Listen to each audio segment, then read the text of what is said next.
Coming up next on BBC Two, it's the Brad Woto stream, but first, it's time for What Picture Has Bradley Drawn Onto a Piece of Paper?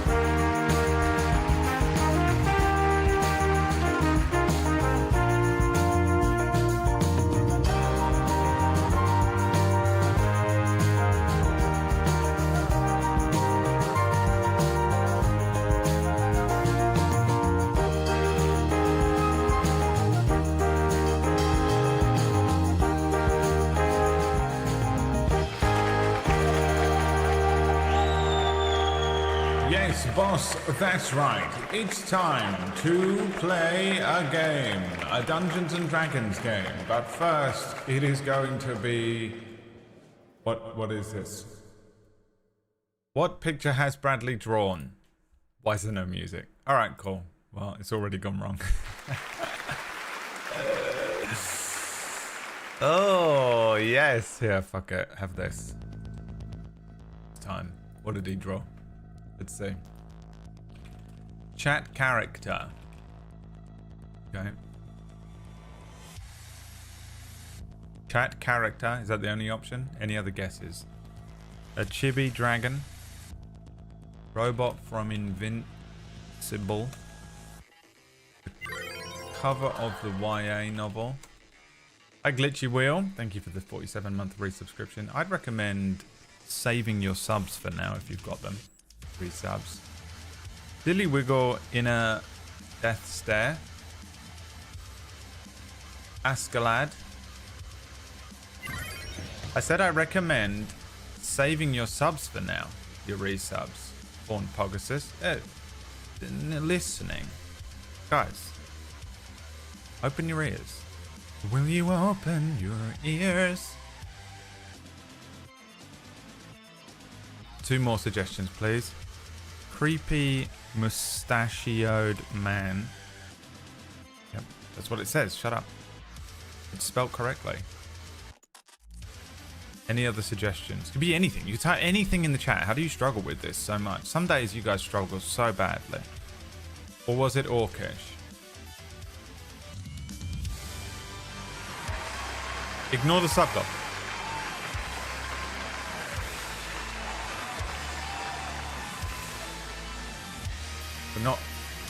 We're not doing sub goal yet.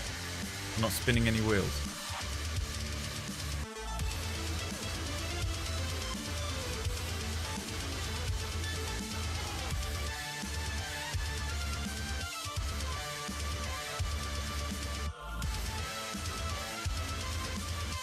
While people file in, ready to play D&D this Sunday.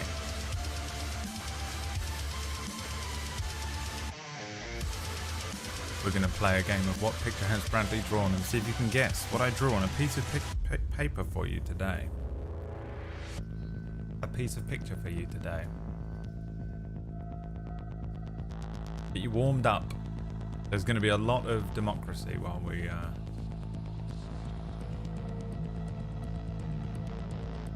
get into this. Democracy. The power of friendship. Alright, you think it was a concerning lack of people in here interacting with the stream in a very interactable stream today. It's not looking good, is it? Let's warm you up. Come on, guys. Get voting. No one cares. We just want to watch the D&D bit. We don't know what this is. The cover of a YA novel. And I'll say again, ignore the sub. And I will say it one more time. I'll say it even louder for the mods in the back. Save your subs. Don't use your resubs. Save them. Because they're not going towards something that you're going to want them to go towards soon enough. Cal, thank you for the 70 months. Lilies, thank you for the 54. Wasted. I drew on a piece of paper for you today. Pain. I also, like, did this thing. So...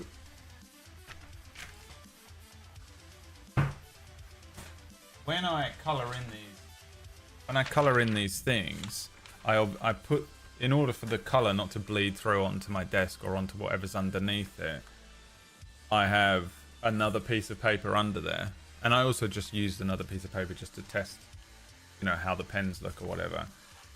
And I realized that if I just draw a round pane like this, it will bleed through onto the page underneath, and it'll end up looking like this. Which I just thought was a cool effect. For pain. No one cares. No one gives a fucking shit, dude. Hey. No one gives a shit, dude. Hey, God. Come here. Come on. Gather around, everyone. Everyone gather round. Come on. Gather round. No one gives a shit. Okay, thanks so much, everyone. Here every single day. Drawing stuff. Preparing things, and no one gives a fuck. Wow, dude. No one gives a shit. Alright. Well, fuck, dude. Today we're going to play Dungeons and Dragons. Oh, it's finally happening. It's been a long time coming. I've never DM'd for Twitch chat before. I don't think. I don't think. So we're finally gonna do some Twitch plays D&D. Are you sitting comfortably? Are you ready? Because this is gonna be one hell of a crazy day. This is it. We're gonna do it. Twitch plays D&D with microtransactions. Actually, it's with gacha. With gacha. Including with gacha. Now let me quickly set up a couple of things and then we're gonna get into it. Now, those of you that are watching on YouTube, you're just gonna have to watch.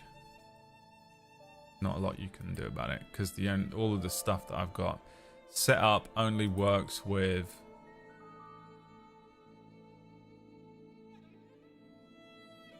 Twitch at the moment, Twitch chat and stuff. So Liam came over yesterday and he created a bot.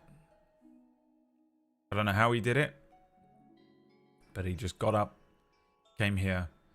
He created a bot which should allow everyone to roll a dice. So you should be able to type roll D20, and after 25, 30 or 50 rolls, shit. Uh-oh. It's not working. Hold on. I've just got to set it up. I had a horrible feeling it wasn't working. Let me just set it up.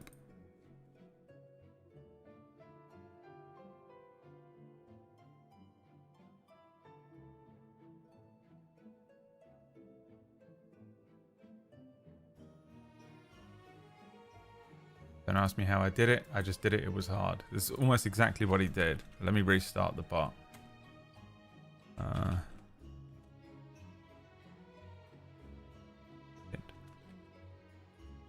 On Bacon's shit.mp3.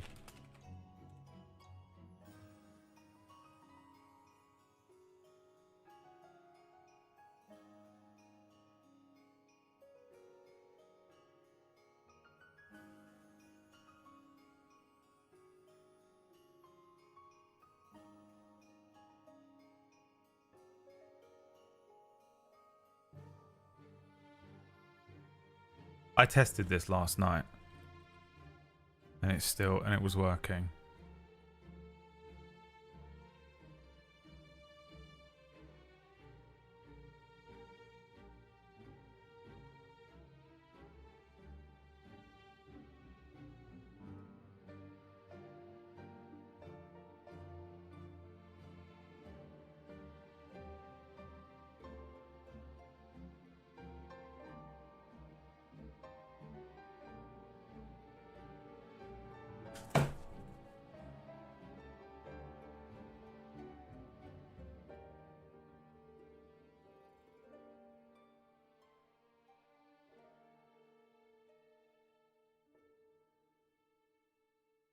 And now it's not. Great, cool. Now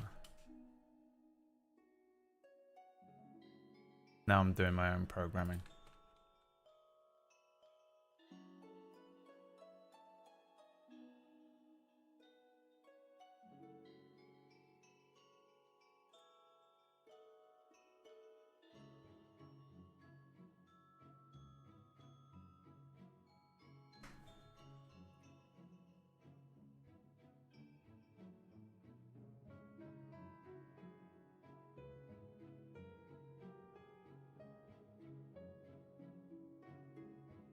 Oh, I'm getting a syntax error.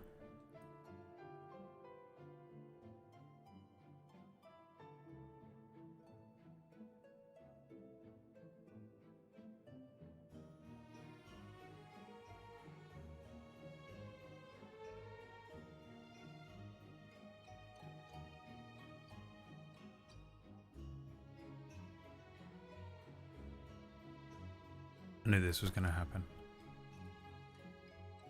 This is live streaming. You will set something up, you'll spend an entire day doing it, you'll double check it, you'll triple check it actually, which is what I did last night, and then you'll start the stream. Won't work.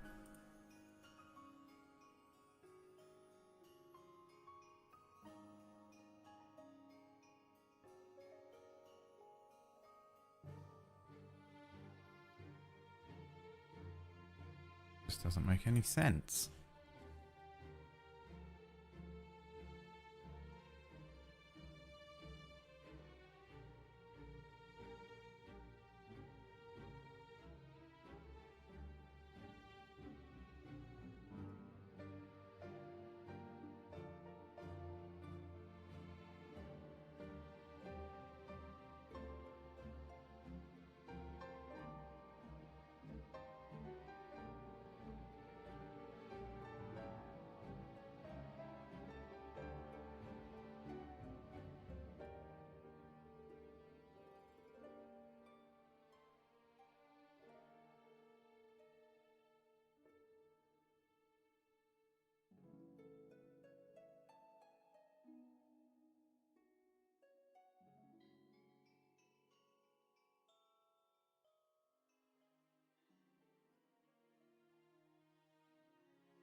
If it can go wrong, it will go wrong during the demonstration, yeah.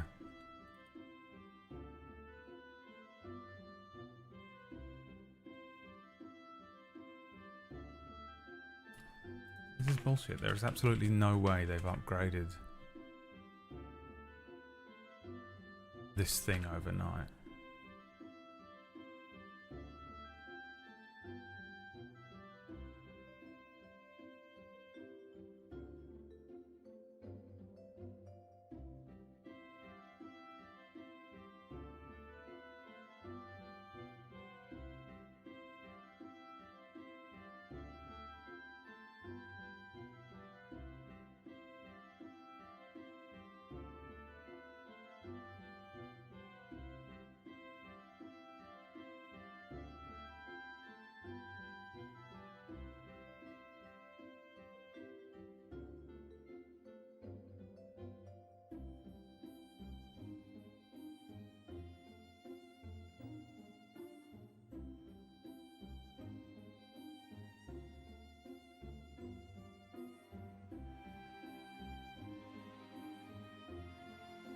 Syntax error.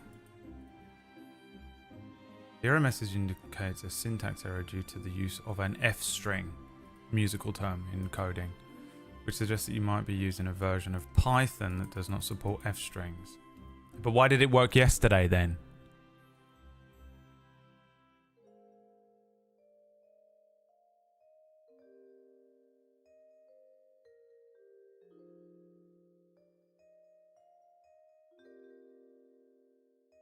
How could it possibly have worked yesterday then?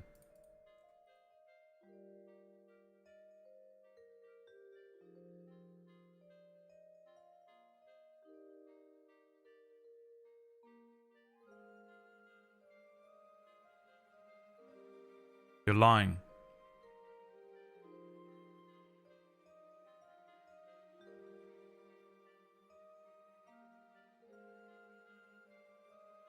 Okay, you want me to do what? You want me to change this, or you want me to change that?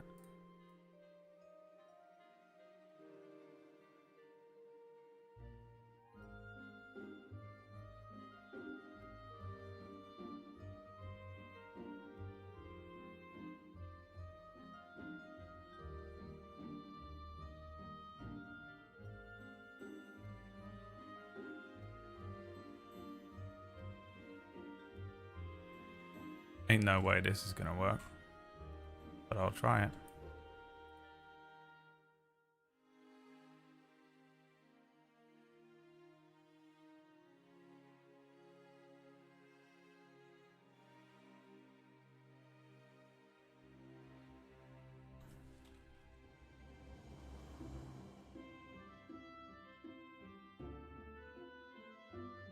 Hacking. Okay, let's try again.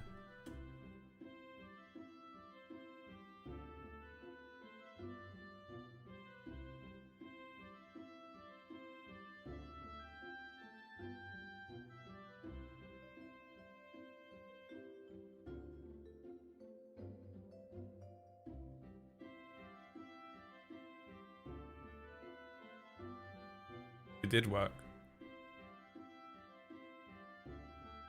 I am Coda. Hold on. It didn't work. God damn it.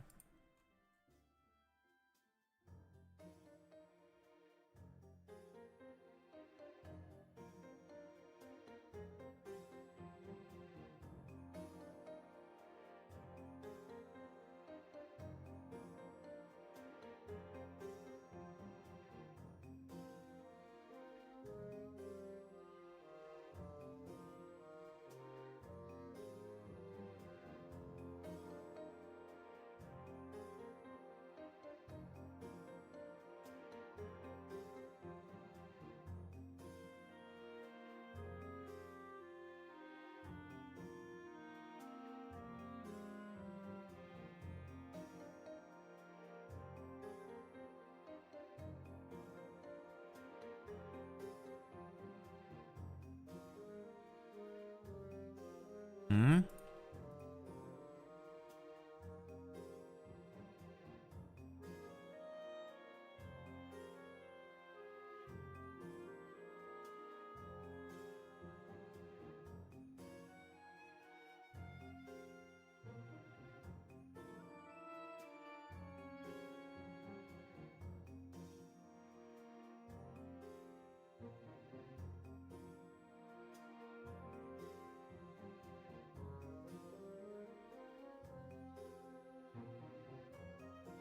Well, it's logged in.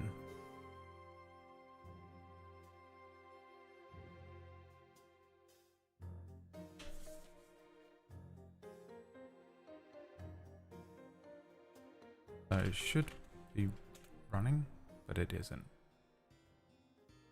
Why not? How did this work yesterday? Nothing has changed. I haven't touched the computer.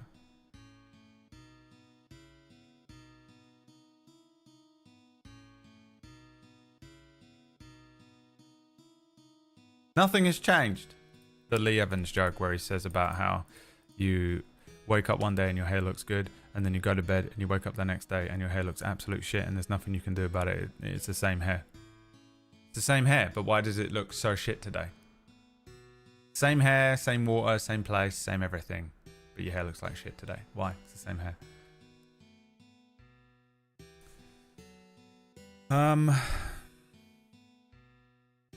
Well, I definitely don't have an idea because Liam built the bot.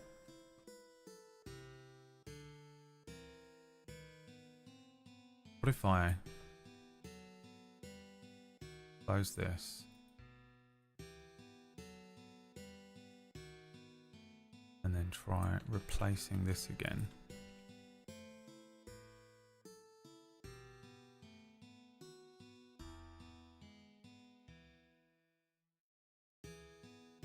Refreshing it.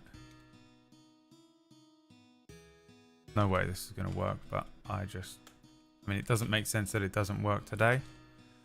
So Why not? Why not try this?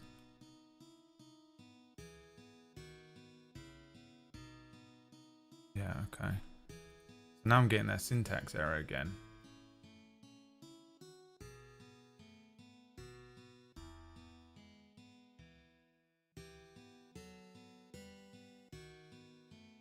If I upgrade Python, do I have to redo the whole thing from scratch? Or will it just...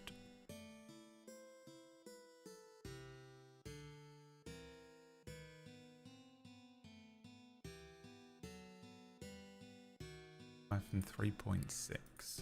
What do I have? 3.12? You're lying.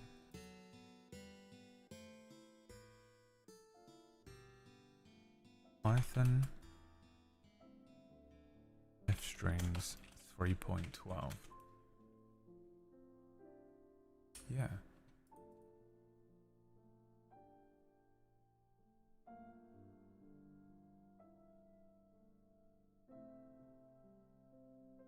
I want to loot everyone. Well, it would be great if the fucking dice roller would work, which it doesn't. And I don't know why. It worked perfectly fine yesterday. And for some reason just doesn't today, and there's no reason that it wouldn't work.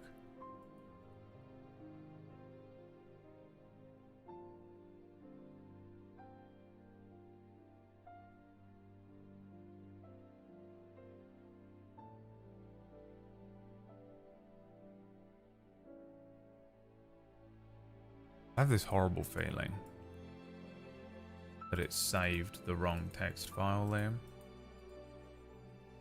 Because there were two open when I tried to open it again.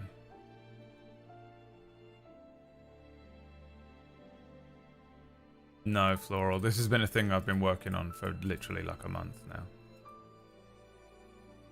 We finally got it going and then it just doesn't work for no reason whatsoever.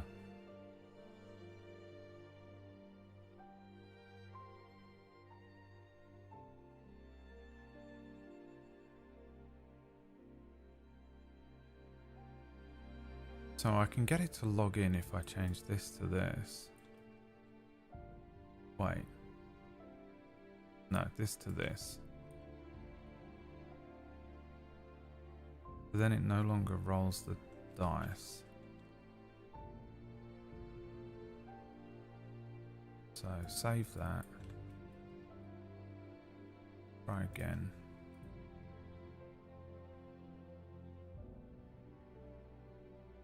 So F drive.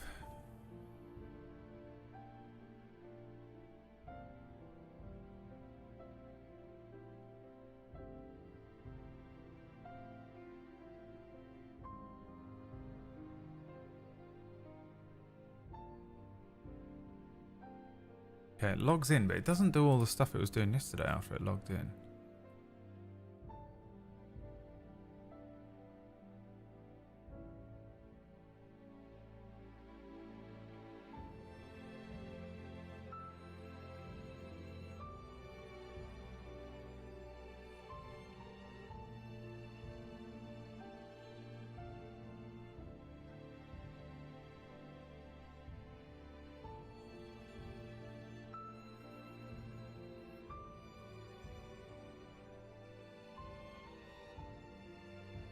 Okay, yeah, it does, Liam.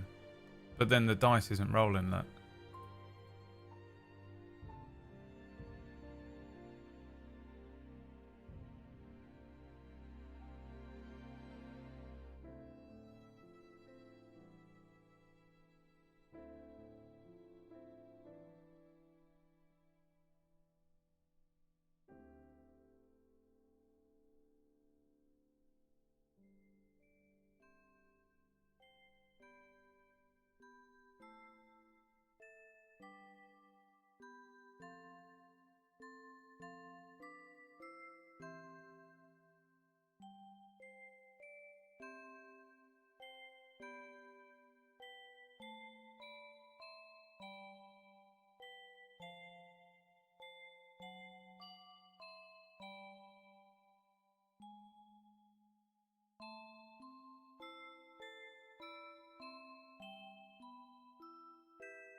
I'm now going through Liam's code but line by line.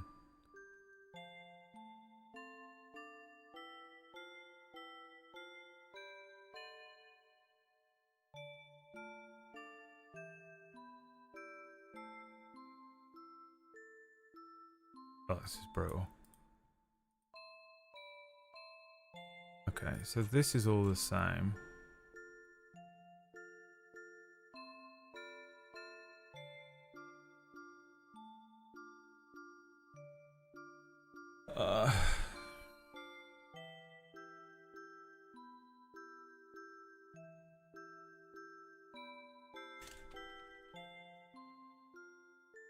Okay.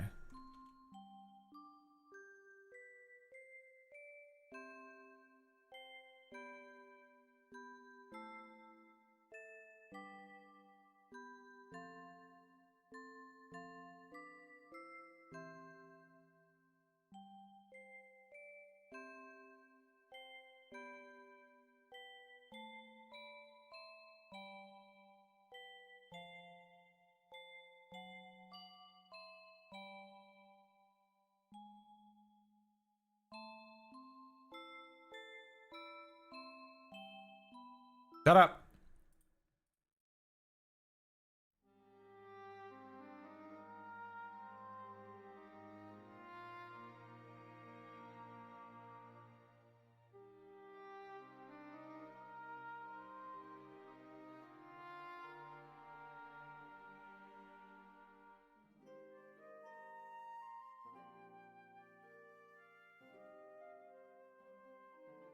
Do you think it's that?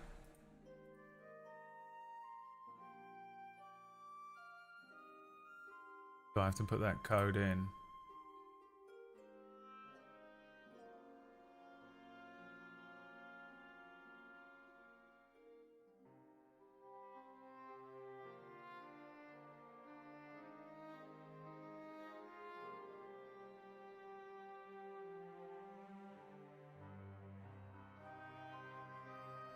Yeah, Liam.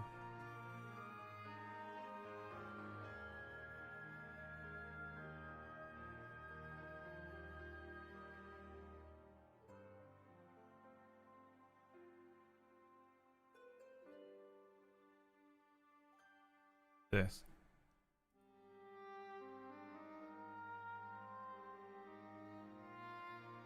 Are you using Streamlabs or OBS? Streamlabs. Don't even try and help. If you're coming up with ideas in your head, just don't even bother. If you could see what I could see right now, I'm literally coding in Python. Like this is what I'm looking at. Floral. I'll show you what it is. If you don't even, yeah, just enjoy. Have a nice bit of dinner. Relax. If I can get this going, I will. If I can't, I'm just going to end the stream and have a tantrum and probably give up streaming and maybe quit forever. Because I'm tired, boss. I'm tired, boss.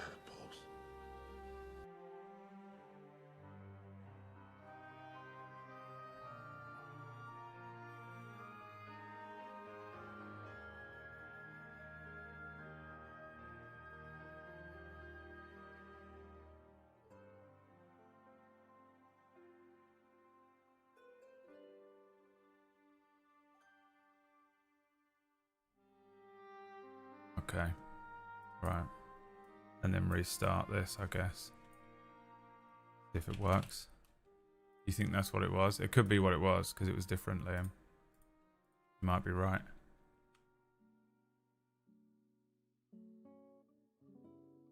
Maybe it changes daily or something. That's fucking annoying. How do you deal with that? That can't be right.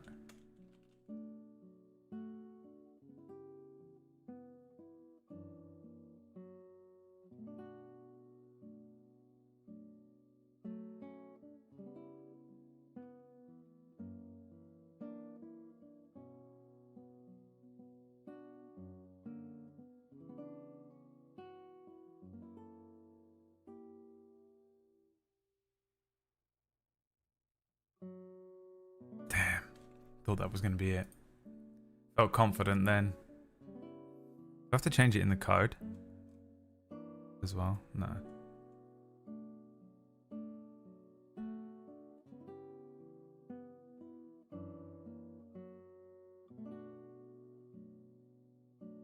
I know this is a riveting stream, and I know everyone was excited, and it's already been ruined.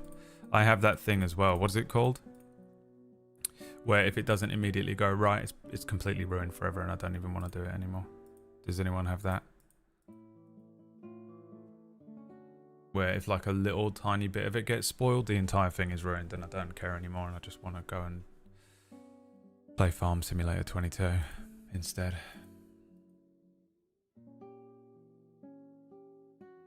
I don't know what that's called. It's like it's almost like a rejection sensitive dysphoria thing.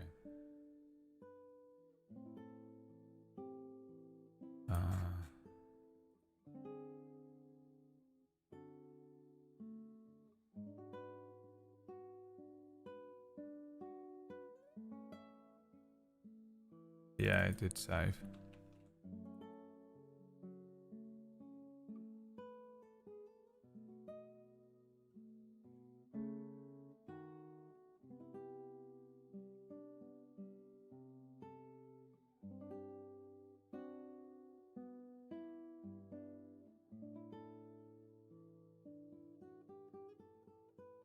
I'll try again just in case, but I don't think anything's changed.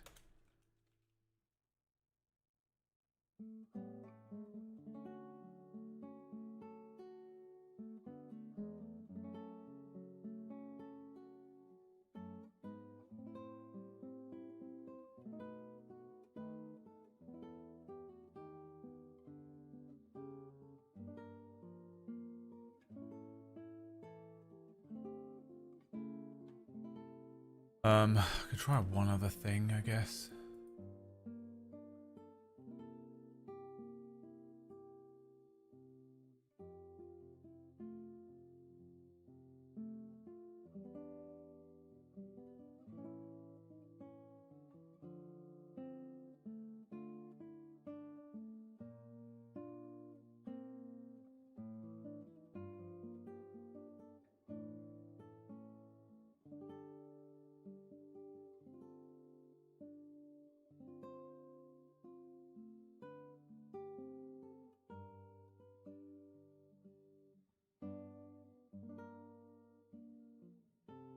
I'm sort of concerned that it's just like something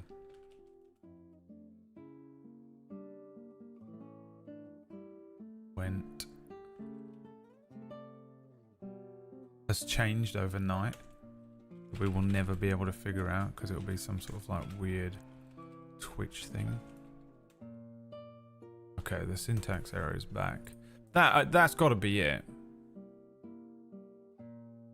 Why this syntax error is back over these F strings doesn't make any sense. How can this be possible? How can yesterday it worked, same version of Python? This can't possibly be it.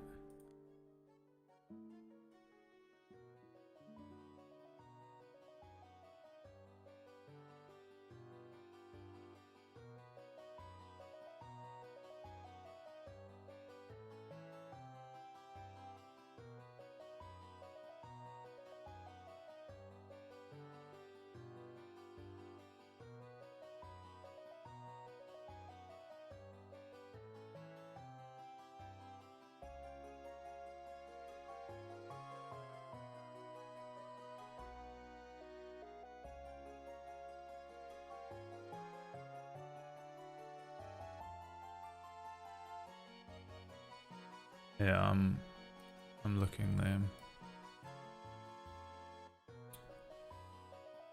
Okay.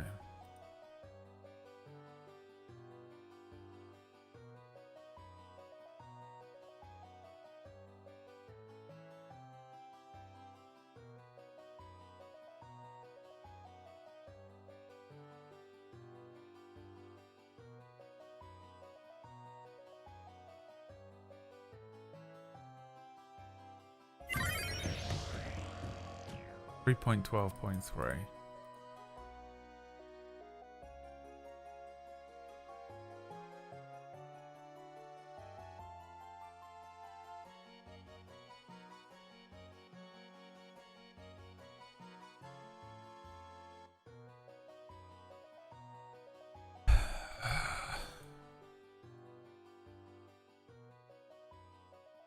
Dylan. No, the dice roller, we built a bot yesterday.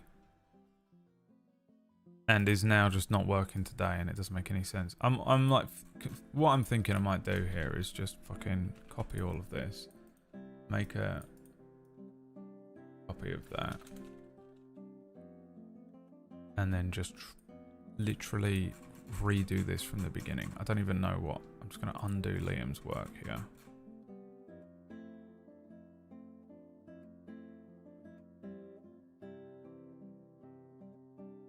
Copy all of that.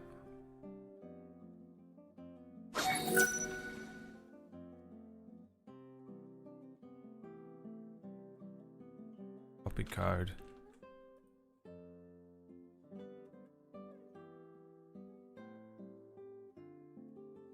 Copy code.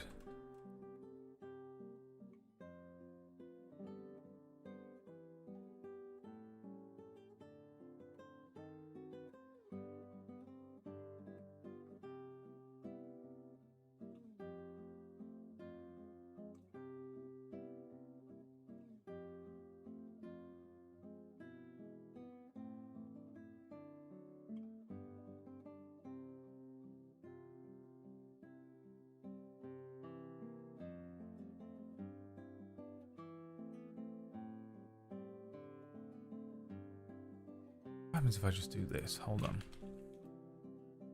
Let me try just going from the beginning here.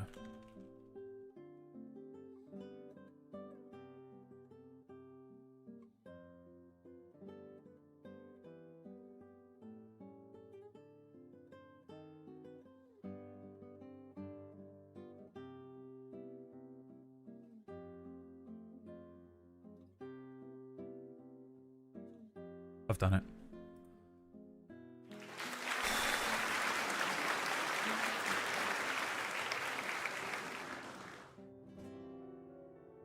I had to rebuild it from scratch. Okay.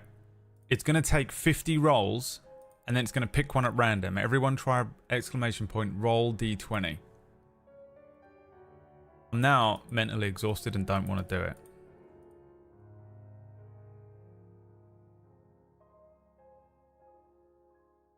Oh, how did I fix it, you ask? No idea. Right, see, this was the problem here that we had, Liam.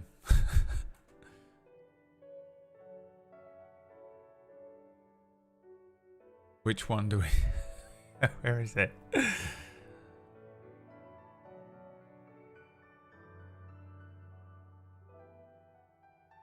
All I did was rebuild it from scratch, Liam. Change, and ultimately, at the end of it, nothing was different.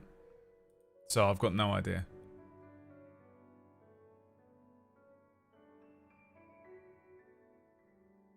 Alright, which one is the one... Have we rolled 50 here? No. Maybe 50 is too high of a number, isn't it?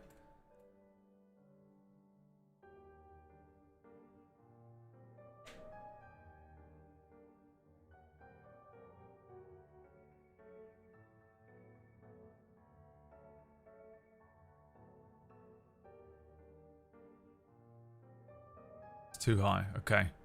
All right, everyone stop what you're doing. Now we're going back into the code, which is dangerous. Probably shouldn't change anything, huh? Now that it's working. Let's go with 25.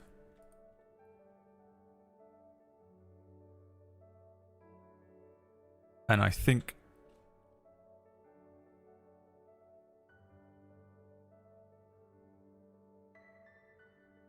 this is going to break it. Because I'm doing it manually. I probably should just get the thing to write it.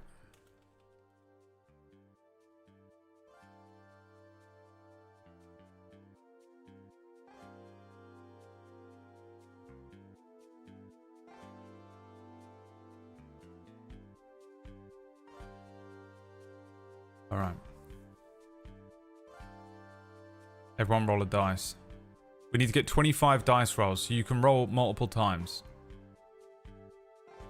And what it's going to do is it's going to pick one at random from the rolls.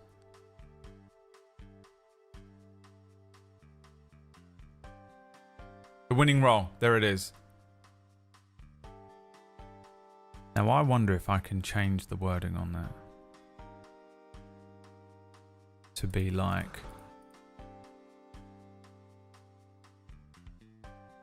block caps.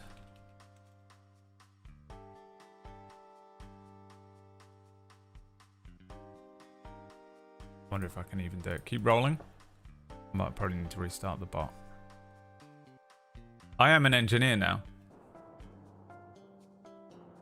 By the way, I want everyone... I know there's a fucking hilarious... I sent a meme to Liam last night of a chimpanzee or a orangutan or something trying to like break something open. Yeah, okay, I need to restart the bot. Hold on. Trying to break something, and it was like C++ engineers laughing at Python engineers, because that is us right now.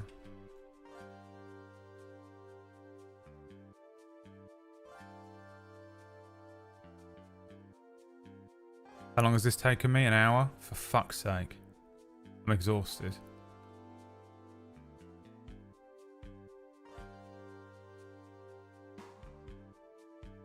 Okay.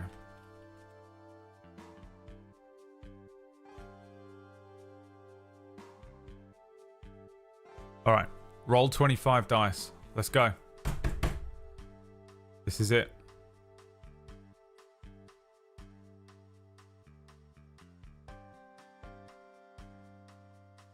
Now the word winning should be capitalized. That's all I changed. There it is. Okay, now stop. When you see the winning roll is 14, stop rolling dice. When you see the winning roll is 14, stop rolling dice. That goes for the whole day. I'm sorry, are you fucking deaf? Because otherwise I will never be able to see it. Okay. The delay is not going to kill you because you now know the rule. Right? Okay.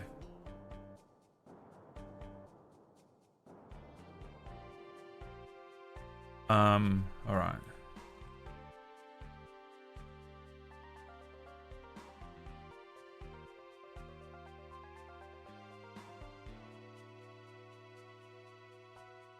I need a coffee or something. I got to get a coffee and then we can begin. It's so hard to see. Oh, isn't it good enough for you?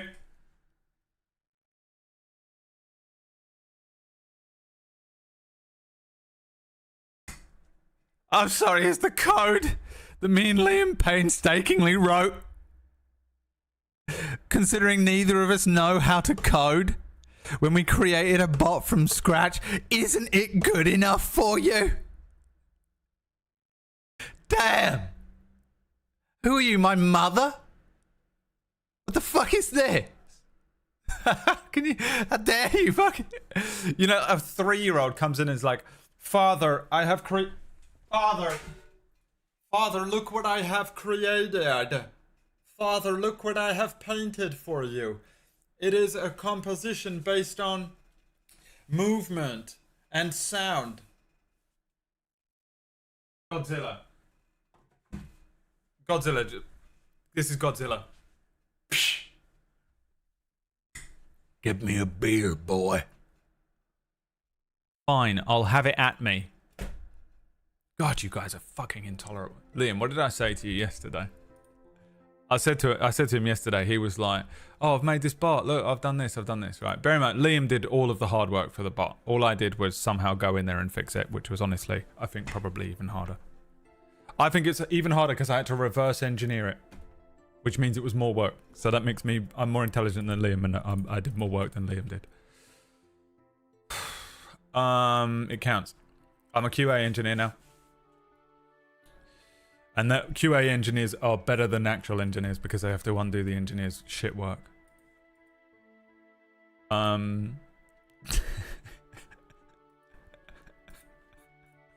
Dude, I'm exhausted. Let me do...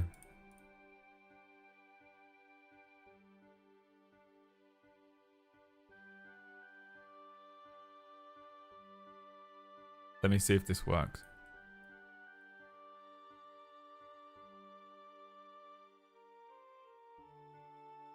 Let me just open up the command prompt again for a further time today. Anytime you go in command prompt though, don't you feel like an absolute fucking G? I have to do it a lot because you end up having to do it a lot to mod games and shit, right? It used to be, not long ago I couldn't do any of this stuff, but honestly, modding games is how I've become good at any of it. Roll D20. Okay, everyone roll 25 until you see it come up with winning dice roll. Roll dice, everyone, roll dice, roll dice, roll dice, roll dice. Roll dice, roll dice, roll dice, roll dice, roll dice, roll the dice, roll the dice. We need 25 dice rolls. There it is, okay. It ats me now. The winning roll is 10, rolled by Digital Dan 872. That's how we're gonna do it. Are you guys fucking complete? So yesterday I was talking to Liam and I was like, he was like, wow, this is really good. I'm really proud of what I've made. You know what I mean? Like, look what I've made. It's like he walked in with a clay pot and was like, look what I've made. I'm so proud of it. And I was like, Liam, do not take any pride in this work. And he was like, why? And I was like, they are going to ruin it. No matter what you make, no matter how much effort you put into something, no matter what you present them, they will ruin it. You know what I mean? You get up in the morning, you look in the mirror and you're like, oh, I feel like I look nice today. And then you show up at the stream and they're like, hey, Brad, why do you look like, you look so old and balding now? A few years ago, you looked younger. Yeah, because I was. You fucking show up at the stream, you draw a picture. You draw a picture for chat and you go to loads of effort to make like the colouring on the outside be a really weird style by drawing on another piece of paper above it and then having the colours come through and bleed through to the next page and you're like, oh, there's a cool effect, I'll mess with that. No one gives a fucking shit. Not a single person even comments on this fucking thing. And you draw one every fucking day, they don't care. You sit there and you edit an intro, a personalised intro for the fucking game, every single fucking game you play. It's a fucking bunch of effort. No one even... people just like this. It was okay. You guys suck.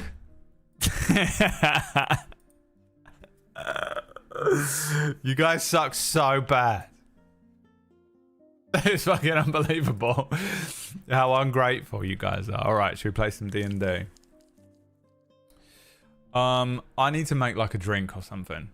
I need to fucking walk away from this computer and then come back in order for me to be able to enjoy this in any way whatsoever. Because I'm stressed out. So we can listen to this song. And I'm going to make a coffee and then we're going to play... Yeah. Leo.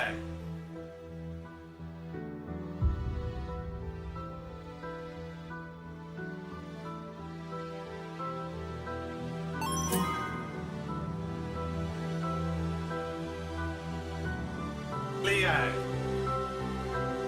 And Leo. Who's giving me money? Don't give me money yet. Trust me, you don't want to be giving me money yet. There are microtransactions in the Dungeons and Dragons game. There are microtransactions in the Dungeons and Dragons game. Because this was made by the same developers as Dragon's Dogma. Okay? Trust me. I've been thinking about this for a month, guys. I've been building this thing for a long time. Why is the camera so dark today?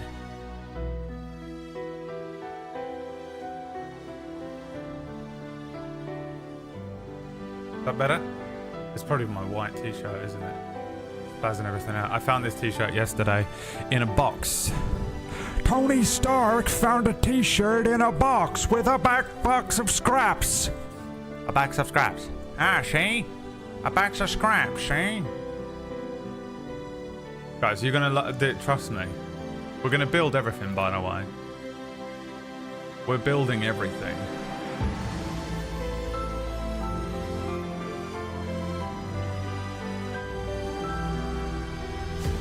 from the fucking start. Just so you're aware. We're building the whole world, the character, everything. You're all going to be playing one character.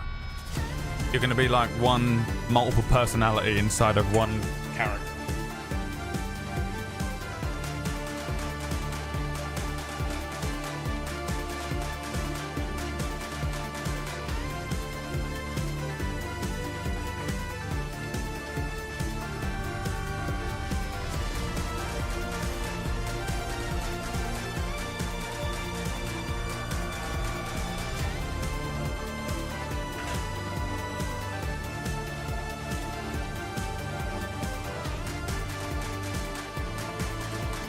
Alright, we ready?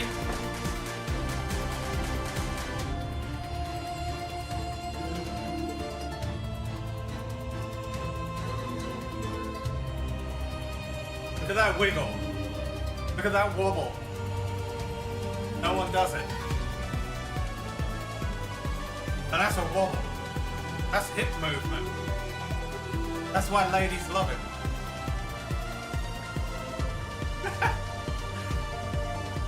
White guy. Oh, fuck. Alright. White guy. Oh, fuck. They're right. Are we ready to play? Are you ready? Everyone roll a dice.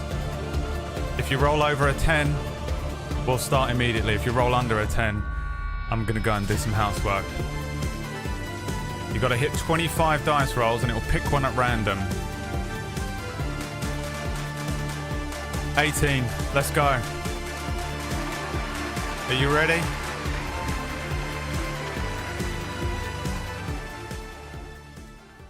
Ladies and gentlemen, this is it. Welcome to Twitch Plays D&D. With me, your host, Braid.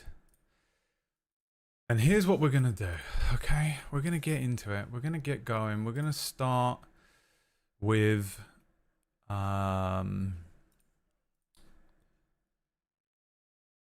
this. I'm going to explain to you... We need to reset this goal. I'm going to explain to you the microtransactions because you're all looking at it like, oh, what's... what the hell's that?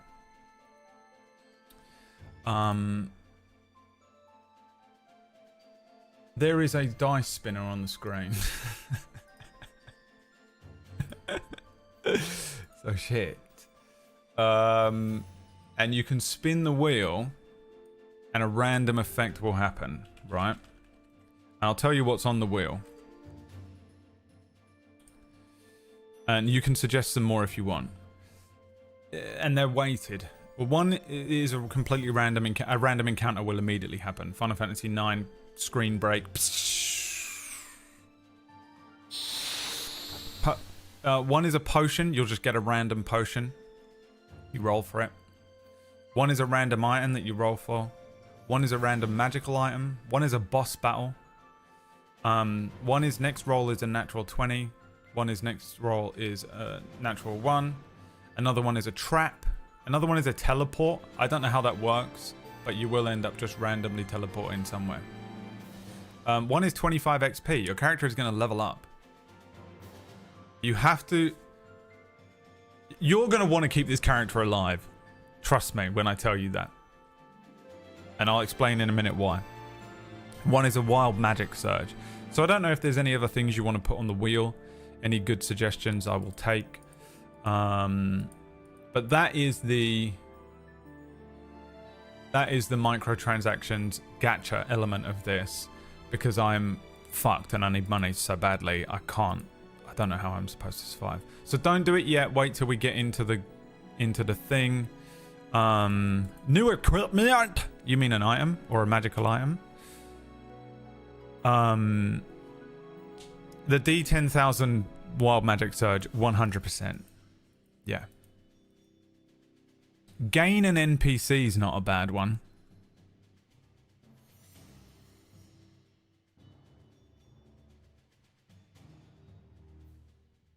But I'm just trying to... You're going to end up getting so many. If it lands on it too many times. Push-ups. Monty, no more from you. You just sit down.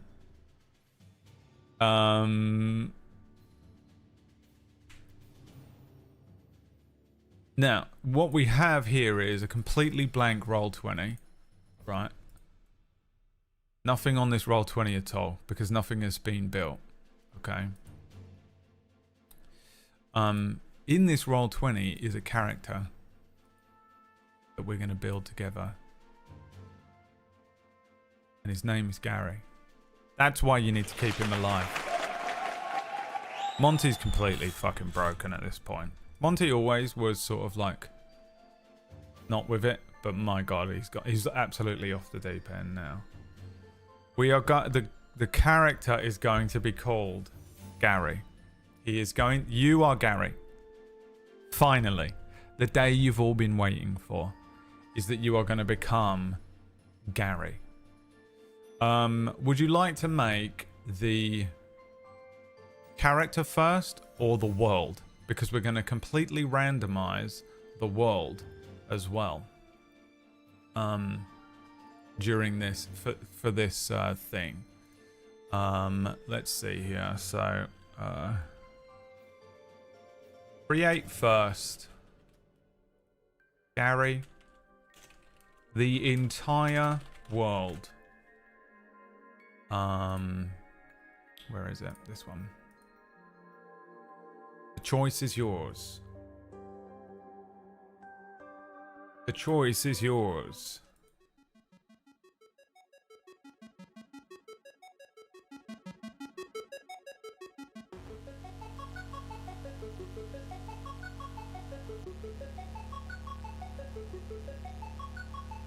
I love that Gary isn't even here today.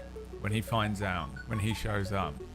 I really should have asked Gary if he was available. To be doing this without Gary is sort of an offense against Jesus Christ, but I think you can blame everyone on Friday who ruined the stream on Friday.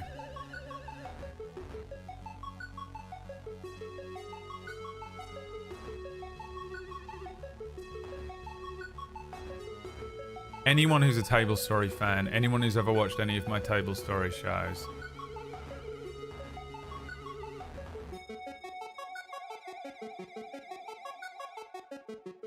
Okay, let's make Gary.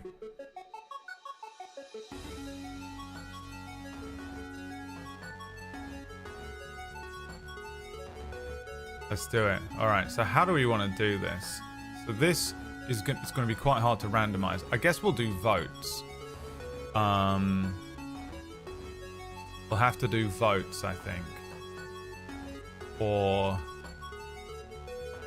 So how many D&D classes are there?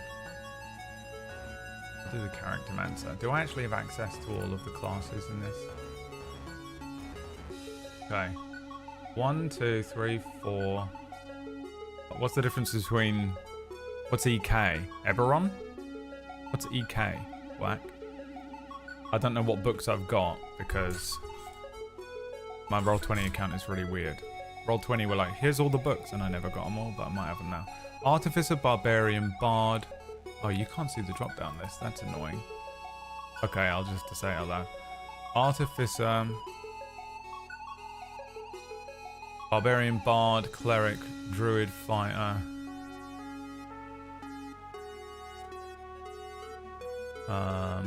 No, it's the book. It's the book that it's from. I don't know which book is called EK.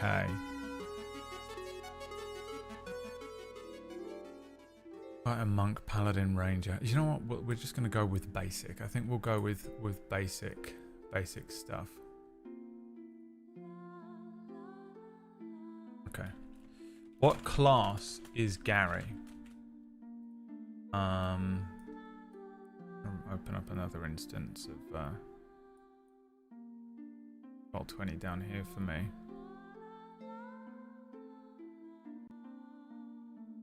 Fucking Monty. I mean, it's absolutely insane.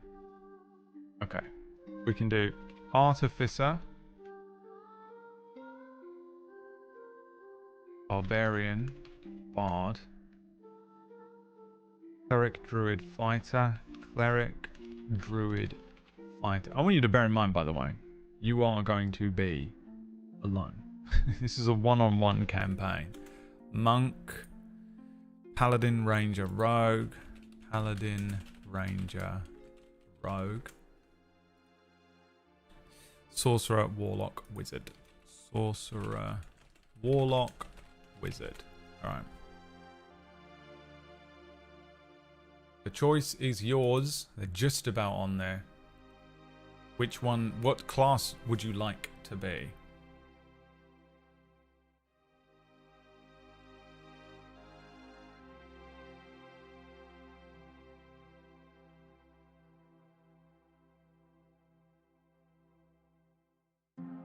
The choice is yours.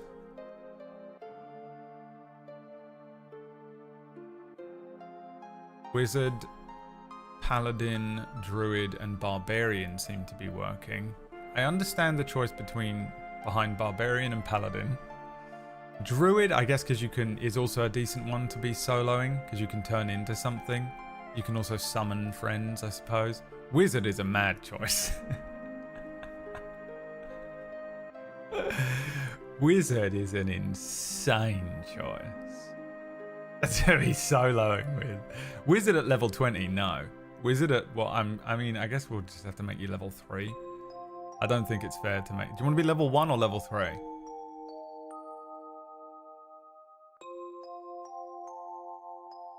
Speedrun that TPK. I'm happy with you playing a wizard. That's the type of chaos that I get behind. Level 1? Alright. That's scary. Level 1 is so squishy.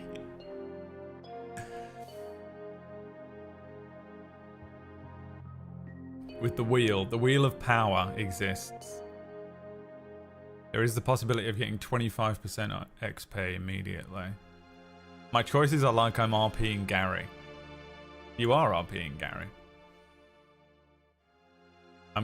We're doing this for roleplay choices as well.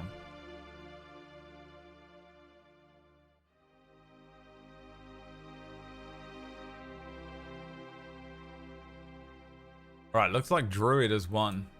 Gary the Druid. God, I don't know how to play a Druid. I hope you do. I hope you guys know how to play a Druid.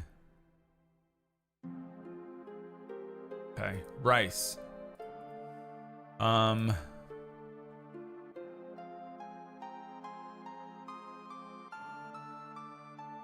What race are you gonna be?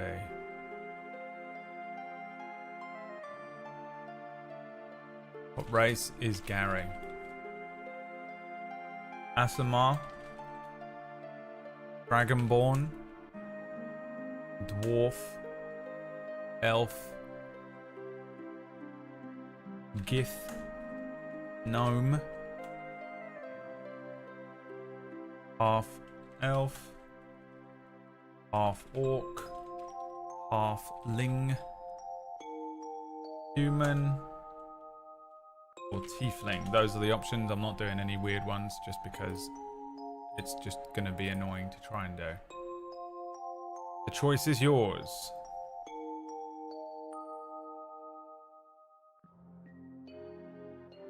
This will probably be a 2-day event, by the way. I'm assuming we're not going to get... I'm assuming this is going to be a lot of world creation today, and then we're going to start, and then tomorrow will be the end.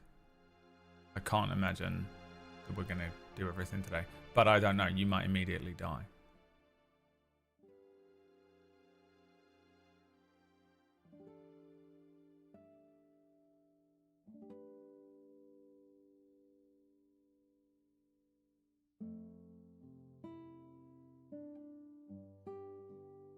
I'll give you 2 minutes on the vote.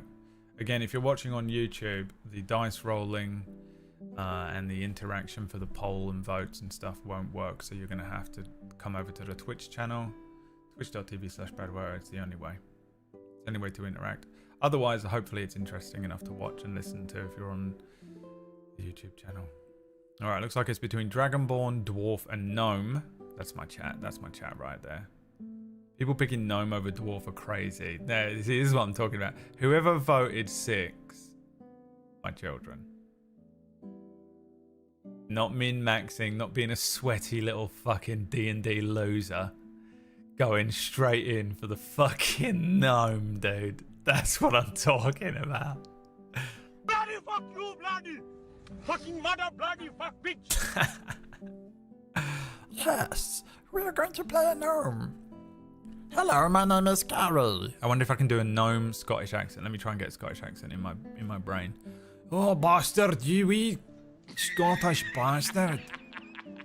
You wee Scottish bastard, let me tell you, my name's Gary. Are you serious? My name's Gary the gnome.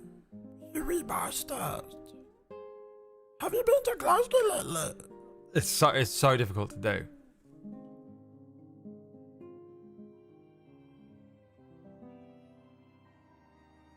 McGreggy, McNomie. Literally Limmy's voice. My name is Falconhoof, and I will be your guide on this quest. A voice changer? I've got the dilly wiggle. My name is Falconhoof, and I will be your guide on this quest. I am a gnome. Gnome is what I'm talking about. Let's go, chap. Fucking legendary work. Legendary work from the chat room there. Absolutely fucking ecstatic about the choice of a gnome for the race. Alignment. There's absolutely no way you're going to be anything other than chaotic neutral. It's just it's impossible for this chat room to be anything other than chaotic neutral. There's deep gnome, forest gnome, or rock gnome. I'll let you vote on that. I'll let you vote on that. Gary's gnomish subrace. Deep gnome, a snurf verblin or whatever they're called. Deep gnome, rock gnome, forest gnome, right? Is that what it was? Tree gnomes. What subrace would you like to be? By the way, if you don't know what any of this means, don't worry about it. Just vote for whichever one sounds fun to you. You don't need to know any of the stats. Some of these people in here are absolutely pathetic and play D&D to win. The rest of us, including me, who has been DMing since 2015, 2016, professional level weekly now, play for fun. But winning is fun for some of you, I'll allow it, but the rest of us, don't worry about it.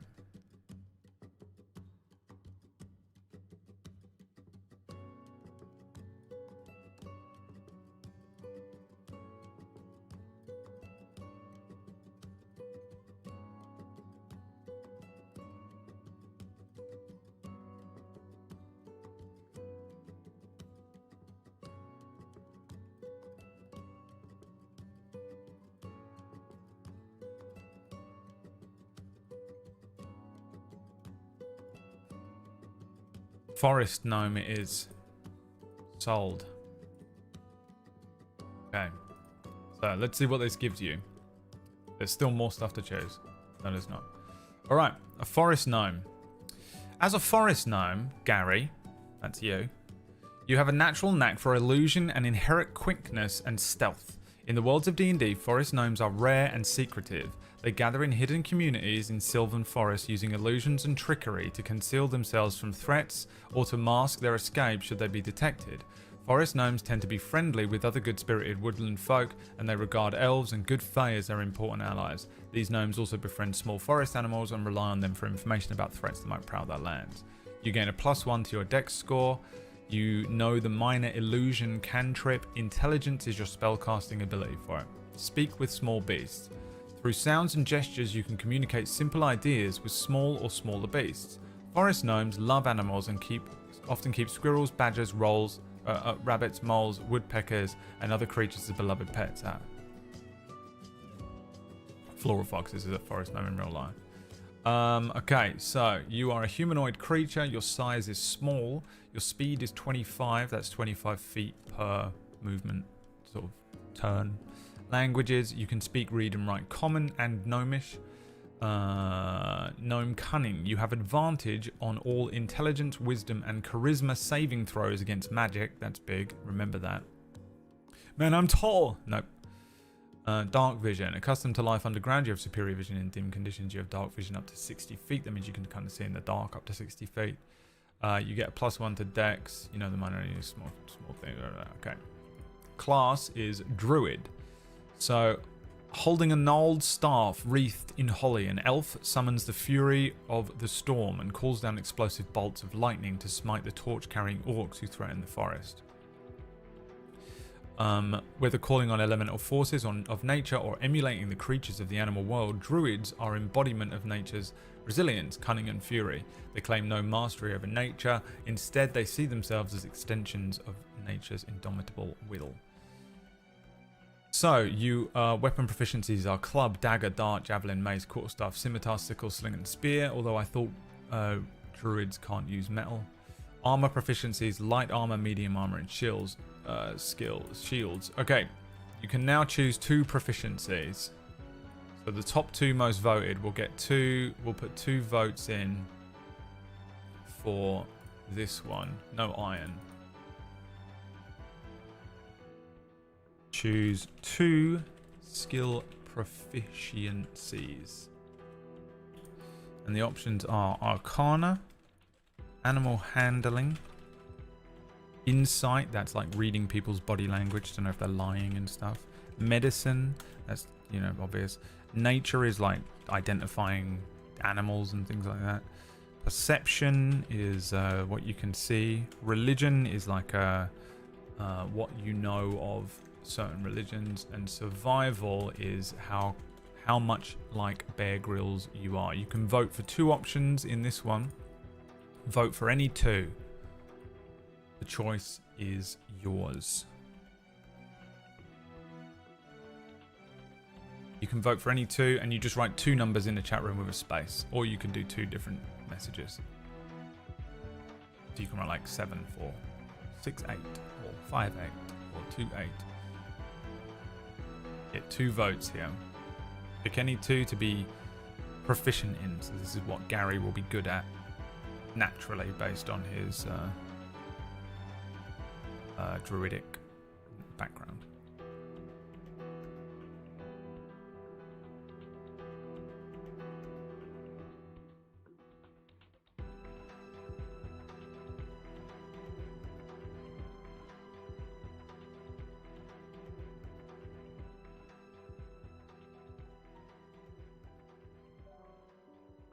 Okay. Animal handling and survival. Very close between survival and perception. So it's animal handling and survival. You also have proficiency with a herbalism kit, so that's like making potions and stuff. You can speak druidic. Spells. You prepare the list of druid spells that are available for you to cast, choosing from the druid spell list. When you do so, choose a number of druid spells equal to your wisdom modifier and your druid level. Cantrips, 2 cantrips. So spells are different to cantrips. You're now a spellcaster, so it's time to learn how to play a spellcaster. Cantrips are just like spammable. You can use them. It doesn't take... If you have mana, if you imagine you have a mana bar, and each spell costs a certain amount of mana. Cantrips don't cost mana, but they are spells, basically. They're like little magical, non-effort spells. And actual spells will consume a spell slot or mana, so you'll have to use them sparingly, or however you want. I guess you guys are all going to be figuring that out. I don't know how we're doing this, by the way. I'm literally flying by the seat of my pants because I've just no idea. Ritual casting. You can cast a druid spell as a ritual, and that means you can spend 10 minutes to learn how to do that, but I don't think we're going to need to ever worry about it. Next, abilities. Ability score method that we're going to go for is we're going to roll for stats. So let's roll. There's your stats. Okay. We rolled your dice. Check the chat window to view the skills. Oh, this is annoying. Because you can't see all of it, but I can't do anything about that for now. So what you got was 7, 9, 11, 12, 13, and 13. And I guess I'll just do this for you. So Gary doesn't need to be strong, does he? So we probably don't need strength to be high. Druids, what does druids need? D&D druids, they need wisdom. He probably needs con for HP. And then maybe that's it, to be honest. Probably just wisdom and con, isn't it? So the two highest scores need to go in wisdom. So that's a 13 in wisdom.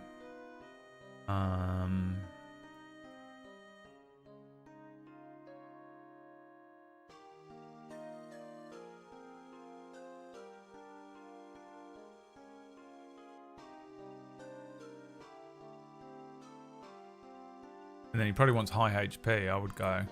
You could do wisdom and dex, or wisdom and con. I think con because you're going to want HP because you're up by yourself. Now dexterity, you have a +1 in because you're a gnome. What's the other one gnomes get? Intelligence? What's the other basic racial stat they get? Gnome 5A. Because here we can be smart. Gnomes get... yeah, int. So your int will go up by 2. So you probably... what you could do is put the 12 in int. And that will go up by 2. The problem is these are all odd numbers. 13 for whiz. 12 for con. 11 dex. Int 7. You think dump stat needs to be int? Remember, you're by yourself.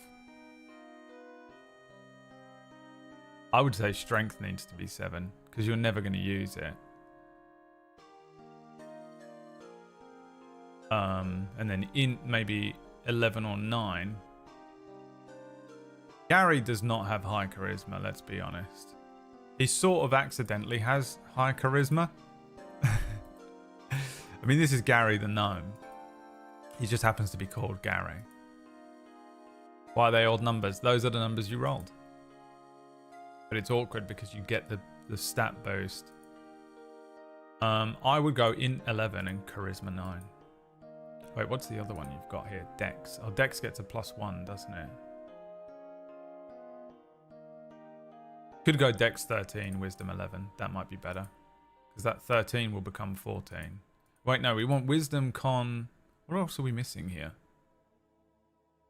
The 12, isn't it? It's the 12.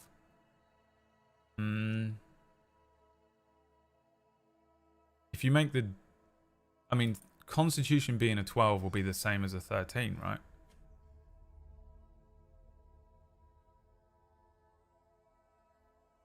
It's so confusing to look at. Whereas Dex being 13 will become a 14. No, we're not doing that, are we? We're doing 11. That will become a 12. This will be... oh, we've got another 13 here. Con is 13. Wiz is 13. 12. What one haven't we got? Intelligence. That'll become a 14. Charisma at a 9. Strength at 7. 11 will become 12.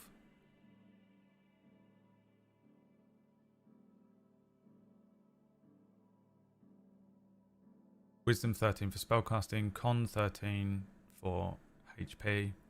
Dex 11, which will become a 12. 7 strength. 9 charisma. Yeah, I think this is the way to do it. That's what we're going with. Okay, background is really easy, isn't it, for us? He needs to be a sage. Folk hero or sage? Because Gary is sort of a folk hero of ours, isn't he?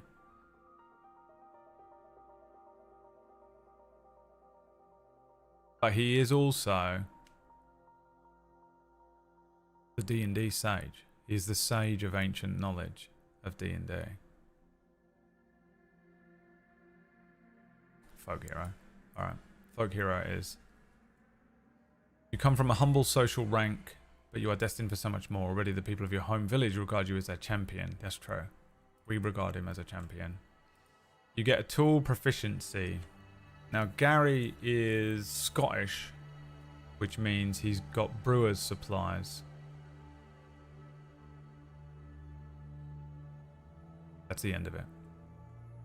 His defining event. Roll.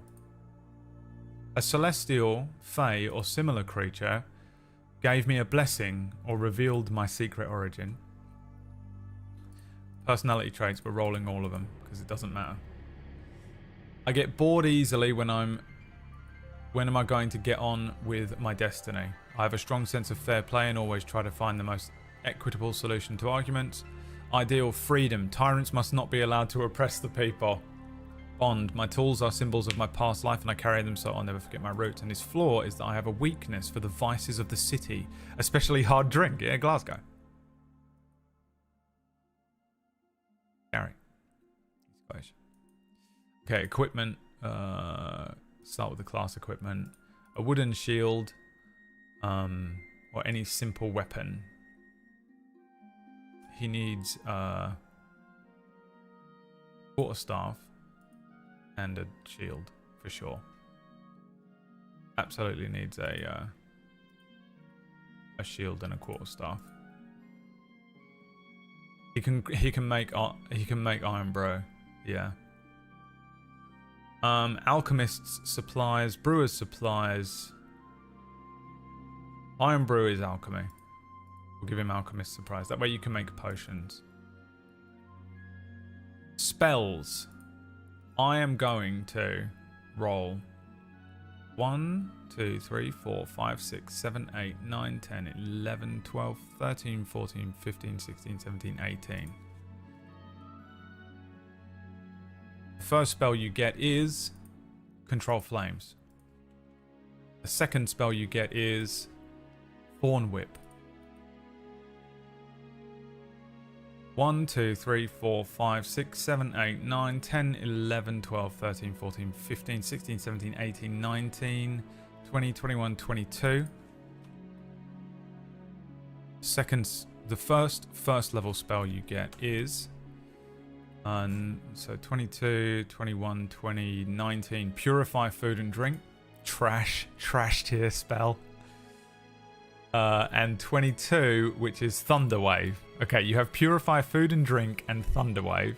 Now, Purify Food and Drink makes sense because he's going to need that when he makes Iron Bro. And I will start you off with one bottle of Iron Bro. Brad, what is Iron Bro? You will be starting off with this in your pack. One bottle of 500 milliliter Iron Bro for Gary. What it does, find out. In game. Now, you have Control Flames. Choose any non-magical flame that you can see within range. You can affect it in one of the following ways. You can expand the flame 5 feet in any direction. You can extinguish the flame. You can double or halve the area of bright light that it sheds. You can create simple shapes with it. Thorn Whip. You create a long vine-like whip covered in thorns that lashes out at your command towards a creature in range. Make a melee spell attack. The creature takes 1d6 piercing damage. If the creature is large or smaller, you can pull it 10 feet closer to you. And Thunder Wave is a proper spell. This is a 15-foot cube from you outwards. A wave of thunderous force sweeps out from you. Each creature in a 15-foot cube originating from you must make a con save. On a failed save, the creature... If this doesn't make any sense, if you've never played D&D or never seen any of this before, don't worry. I'll explain it as and when you need it. But you're going to make... it'll make a con save or take 2d8 thunder damage and be pushed away. So it's just like anime scream and everything around you falls over and gets hurt. Next is feats. A feat represents an accomplishment, grit, determination, expertise. You haven't done that much yet, so you don't have any feats. Bio. Character name, Gary. Age. How old is Gary?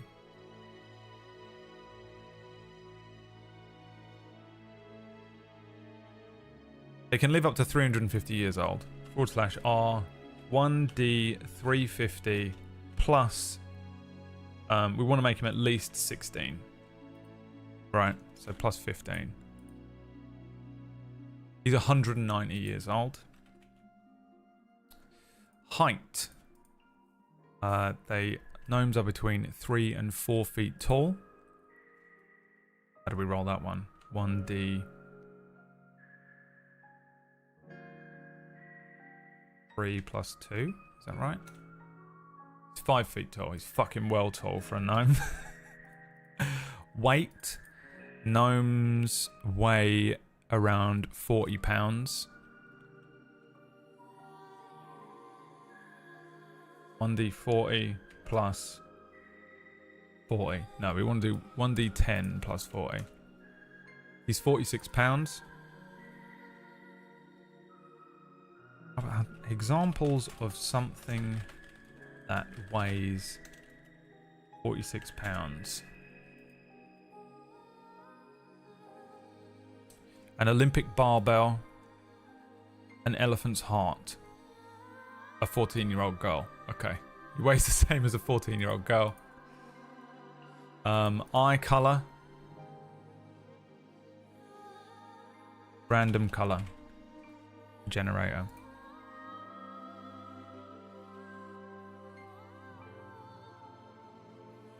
Random color. Generate one random color. Light pink. And then hair color. Curry. Skin color. Skin color. Pearl violet.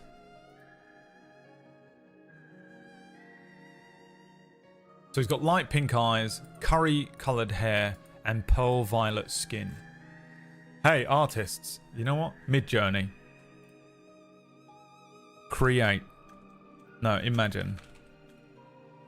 A D&D gnome character with pink eyes, curry yellow hair, and pearl violet skin.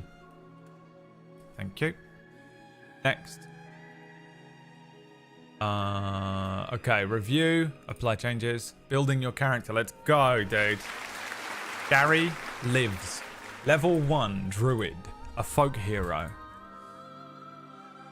Okay, he's got armor proficiency, druidic, ritual casting, gnome, cunning. I need some of these open because I don't know what they do.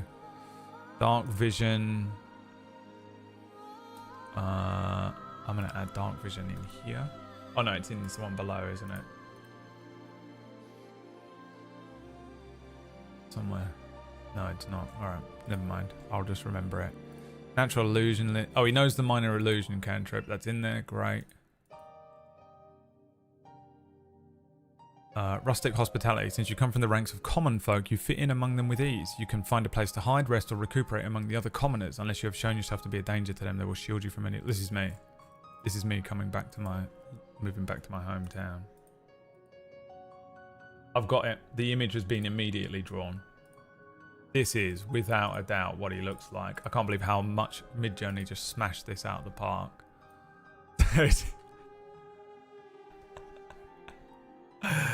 Bro, just absolutely dead on.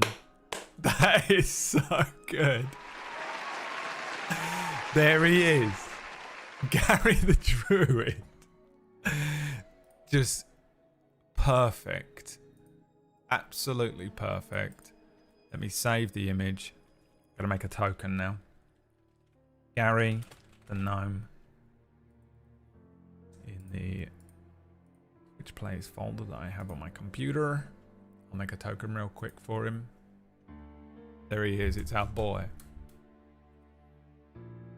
And this is his character sheet. So this is the character sheet you'll be working from. We're gonna obviously you need to roll from this. I will try and make this available so that you can have it up.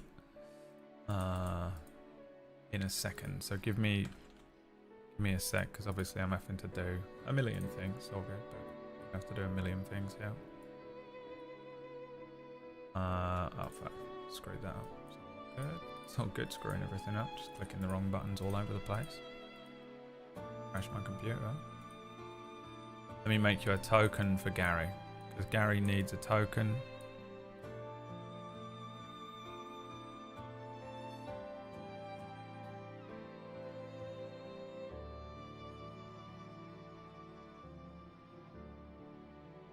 Very important that Gary has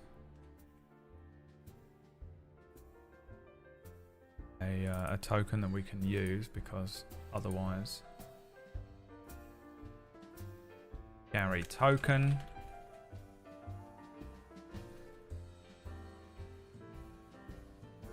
Now we should just be able to... So here's what I do. A little DM training for you. So in here, as a DM, what I do is I create a new page, I put it here, and I call it stuff. And in stuff is where I make all the tokens. Because if you make a token and then link it and then need to change it later on, and you link it to one of the ones on one of the combat pages or something, it's a bloody nightmare, because it ends up being the wrong one. So you always want your tokens to be linked to the ones that you create here, and then you have a specific area where all of your tokens are linked to. This represents Gary. We can see his nameplate. This value is his HP, which we'll be able to see. Doesn't matter that everyone can see it, but he is dynamically lit. He has vision, night vision, and he has, what does he have, 60 feet, so 60 foot there. Dimming at 60, 60, dimming at 30.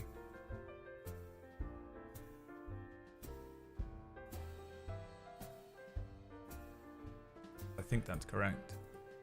And then we go into our character sheet again. Go to edit. Use selected token. Upload the character artwork for Gary. The gnome. Because he's bloody adorable. Alright. Now what I'll do real quick, I'll try and make a character sheet.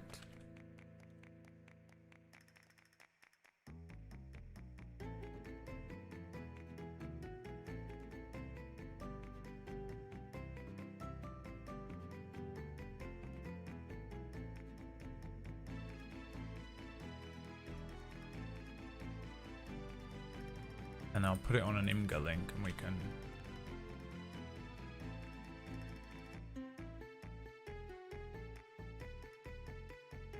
Because I don't think I can have it on the screen all day, because it will not...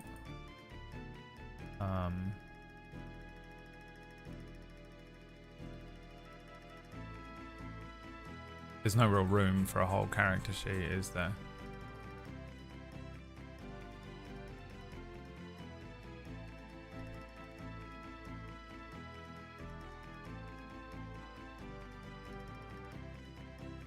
If I just quickly export this, Gary sheet level 1, because this will change. Don't subscribe. Are the subs not coming up? Ah, hold on. They're not coming up, are they? Hold on.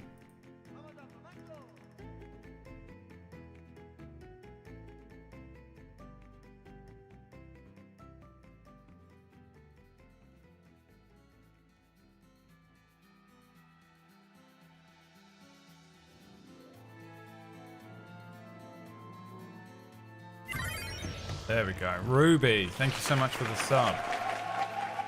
My apologies, it didn't come up, so I didn't thank you because I didn't see it come in. PP Hat, finally some D&D content.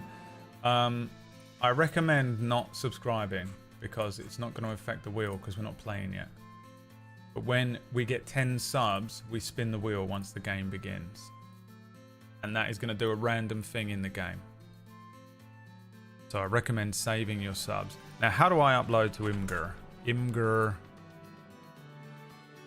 New post.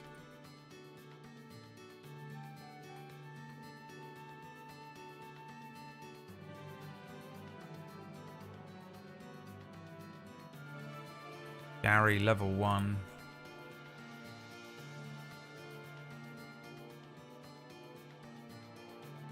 Right, okay. Now let me quickly just make that.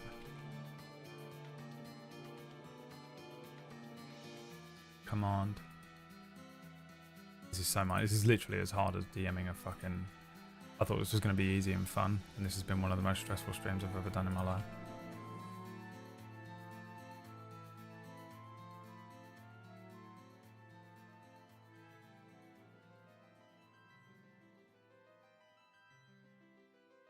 Okay. Exclamation point character sheet. Let me add that in here.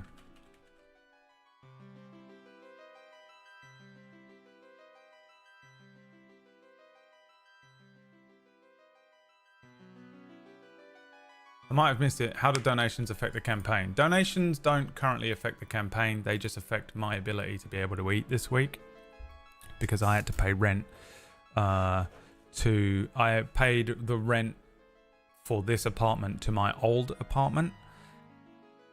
And now I don't have the money that I need to pay for this apartment's rent. Because I paid it to the old apartment. So that's what donations go towards. But at the moment it's just subs. Subs are the only thing that affect this wheel. Because I only wanted to pick one. I don't want to be a piece of shit, you know. Okay, let's make the world. You'll notice there is nothing here. You know what we should do? Add a handout. Gary. Artwork. This is just in case people come in and they're like, what does Gary look like? We can just click this button. It'll bring it up. Or Gary. A gnome. I love him. Dude, I'm so glad you picked gnome just because he looks like this. You know what I mean? Tell me you aren't glad we ended up with a gnome. Don't die, bruh. Thank you so much. I appreciate it. I'm not even kidding, that's going towards food because I've run out of food and I was like really looking forward to buying some food this week and I can't. Well, I will be able to on Wednesday, hopefully, if I get paid by Twitch. I should be okay. It's not too much of a panic. It's just that it's kind of all happening for the next 3 days. I'm a bit screwed. Okay. Weighs the same as a 14-year-old. But is for some reason 5 foot tall. So he's probably really lanky. He's actually really tall for a gnome. Because I screwed up the dice roll, but I like that. Okay, here's how we're going to make the world. Now, when I ran a campaign a long time ago, we ended up playing in a game called Ragtags, and I ran a thing called Big Zags, which was zigzags and then big zags. I can't remember exactly. And what I did was I completely randomized the entire world with dice rolls, and then from that let my brain piece all of it together and create a world, a lore, and a narrative for like what's going on, and then set the adventure right there and then in that place. Now it's a crazy way to do this. It's both easier and harder to DM this, right? Because everyone has an idea in their head. I have got about 1,000 different fucking ideas for D&D campaigns. I've got about 4, I'd say, that are actually kind of ready to go. And then obviously I've got all of my other settings that already exist. For example, Lacrin or the Dark Realm from Mistlight. And I've run campaigns in those. I could even run one in the world of Cura, but it would probably be massive spoilers for the current show that I'm running on Table Story, so I didn't want to do that. But then I thought I could run one in like Lacrin. That'd be fun for some people. And I was like, I could even run one in Mistlight. People would enjoy that. But I thought in the spirit of this being kind of like pretty random, what I'll do is I'll do what I did with the Big Zags one-shots, which was just create the world there and then and see what we get. I think it's more fun, it's more spontaneous, and I think it's more in line with the spirit of whatever we're doing today.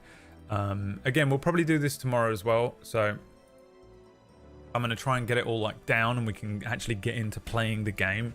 I've never run a campaign for chat before. And I've not really ever watched anyone else do it. I've sort of seen Tiger do it a little bit. I've sort of seen PB do it a little bit. But I wanted to try and do my own version of this and figure out how to do it. So we're going to create the world entirely at random. I was doing a birth chart for my dog and got distracted doing HOS Zodiac. Who's that? Oh, here's Zodiac. Gary. So here's what we're going to do. This is a Reddit called Behind the Tables. It's really fucking useful. It's a fucking cool Reddit that has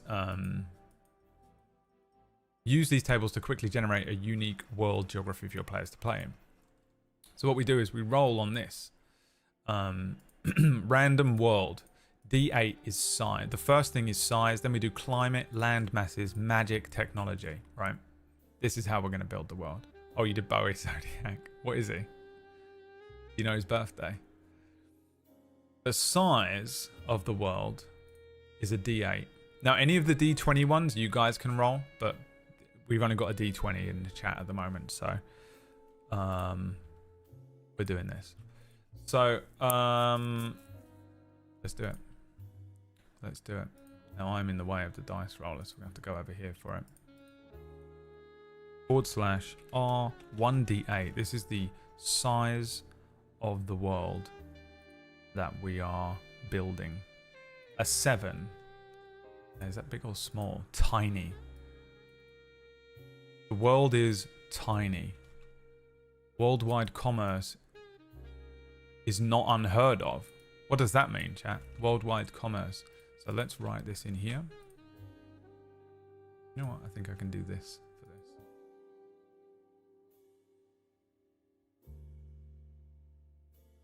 The size of the world is tiny.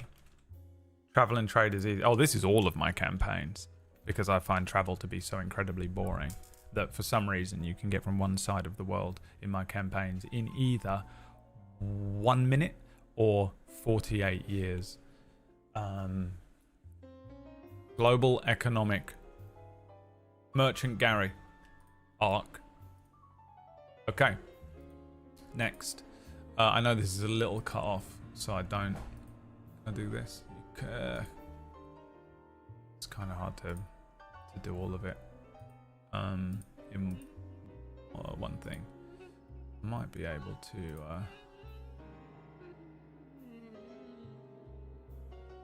yeah, no, okay. Do this, I'll just keep switching. A D12, the climate of the world, diverse, ice age through to windy, stormy, lush, volcanic, mild. So this is a D12, which I will roll, I guess, here. A 4, and a 4 means dry. Wow, Gary's world. He's a forest gnome. Is this what's happened? Has the world ended?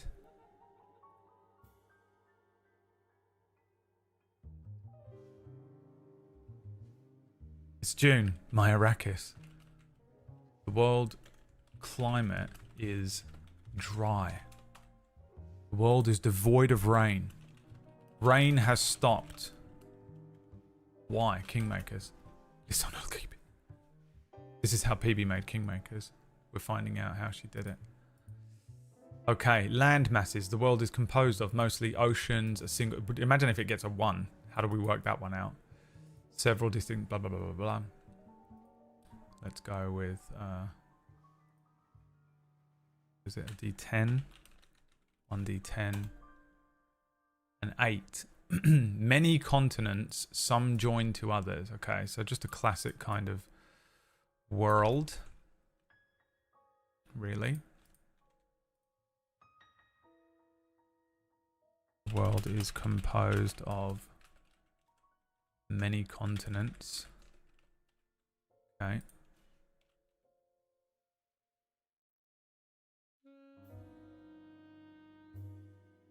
But his right now his quest is to figure out The rain.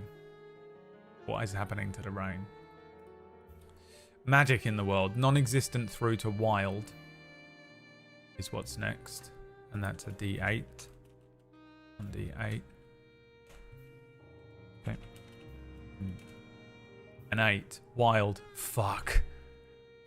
Results are never predictable and strange things occur naturally. That's actually probably going to be really appropriate. That means every wheel spin is just a random magical effect of the world.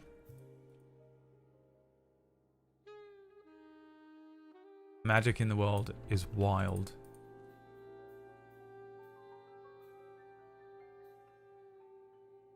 Technology in the world, from primitive through to advanced, on a D6.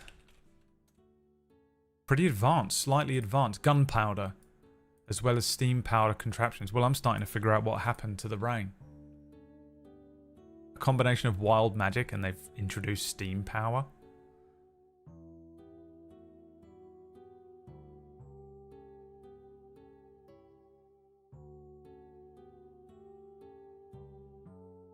This is Final Fantasy VI. That's fine. It's Midgard. It's all my favourite stories. It's Kingmaker. It's all my favourite stories in one. Okay, here we go. Your first version, your first thing here. Everyone roll a d20. When you see it come up saying the winning roll, stop rolling. Exclamation point, roll d20 in the chat. And what this will do, this will roll 20 times. And it will pick one at random. So when you see the winning roll, stop. There you go. The winning roll is a 9 rolled by Shadow the Wreck God. A unique characteristic of this world is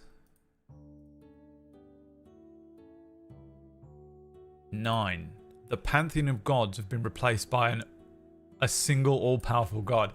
It's my favorite type of story. It's my favorite type of story. Dude. This is just a Brad Woto campaign. This is just a basic Brad Woto campaign. Hey, we're going to randomize everything. Okay, what have you written? Dying Order.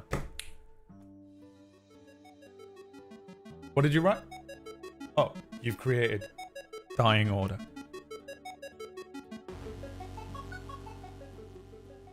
Okay. How embarrassing for me. D8. The world is dominated by a single race or people, a pair of rival races, a large world-spanning empire, a pair of large rival empires, a patchwork of many nations, warring, militaristic or barbaric clans, no one in particular, or an otherworldly power. Alright, this one's going to be an interesting spanner, I think. 4. A pair of large rival empires. I mean, it's Final Fantasy VI. It's ruled over by a pair of large rival empires. This is the most Final Fantasy storyline I've ever seen. It's ridiculous. Oh, sorry, I didn't scroll down. Races, naturally occurring races. This is sort of like who's in the world. 1. Only humans.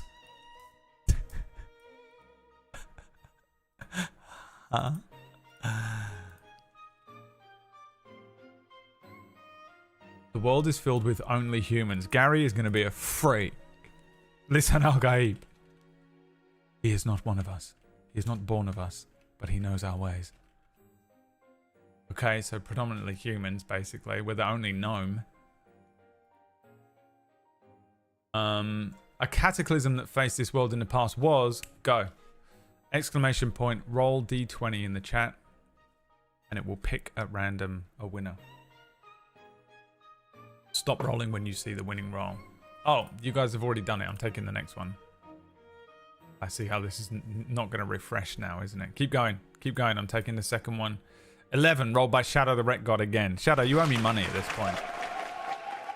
What is this? Magic became wild and unpredictable. A cataclysm that faced this world in the past was... Do another one. Keep rolling. Keep rolling. We're going to put 2 in. Because we know that this happened. We know that this happened. Let's have another one in there as well. 8 rolled by Nurg. A war between dragons decimated any semblance of society. Okay, this is Oracle's Rest. That's the lore in Oracle's Rest as well. The second age of dragons.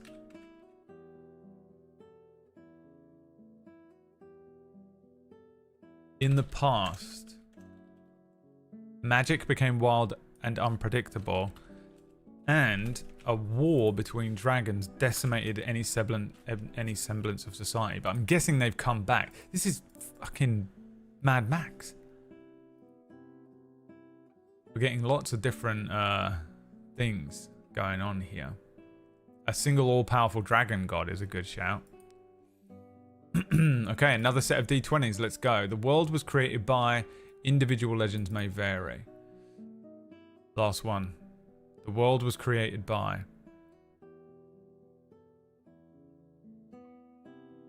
The winning roll is 17, rolled by Gabriel Torla. 17. This is the longest one in there. It was created by one of many experiments by a council of gods trying to discover...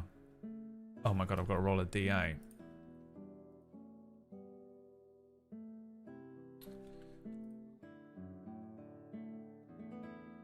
D8 and a 7. A superior species. It's Final Fantasy 6. A superior species that would be pit against another council species in a game of war in the Hunger Games.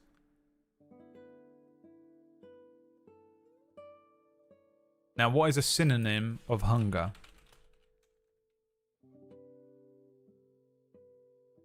That we can use. Craving, greed, lust, starvation. The craven. The craven. And then games synonym.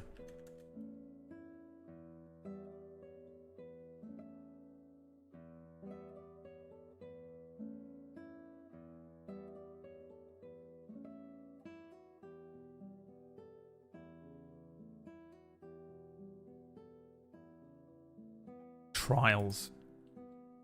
The Craven Trials works. Thank you. In the Craven Trials. Fuck. So this was the world was created.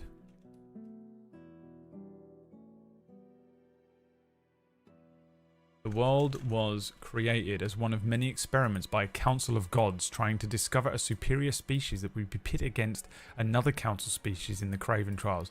Well, now we know what happened. Humans won. But guess what the other species was? Gnomes. Hey. There's got to be a few gnomes out there, right?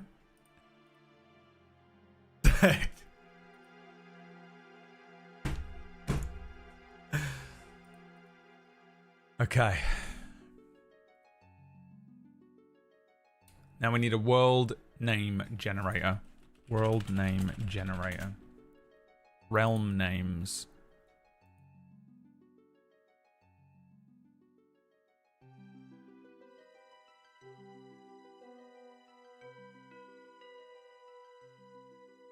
There's got to be a better generator than this.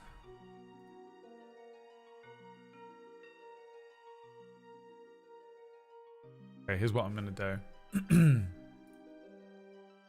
Worldnamegenerator.com.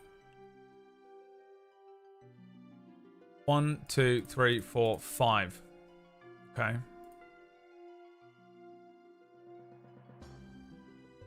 One D5. 1. Rexendar.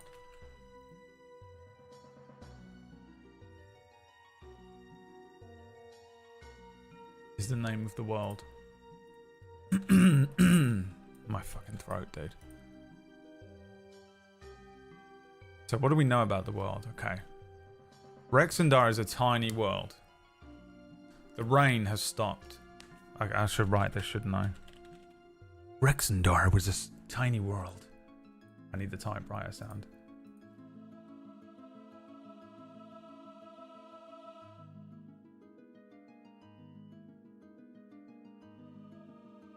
Typewriter sound effect.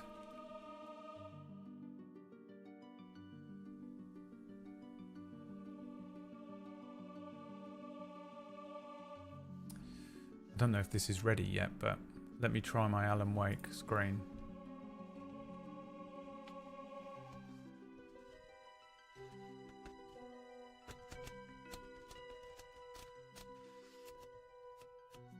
With the appropriate music.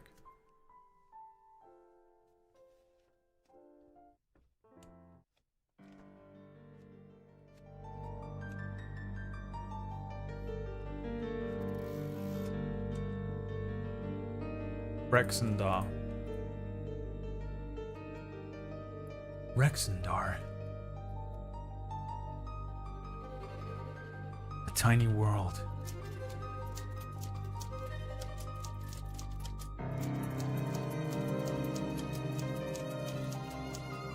It would take a person only a matter of weeks to travel from one side to the other.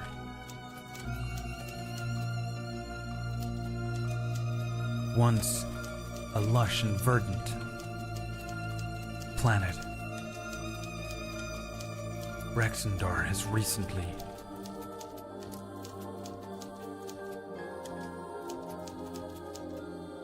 Rexendar's rain had stopped falling. Why? How? Was this an effect of the wild magic? Was this something to do with the warring empires? Was it a new unknown threat?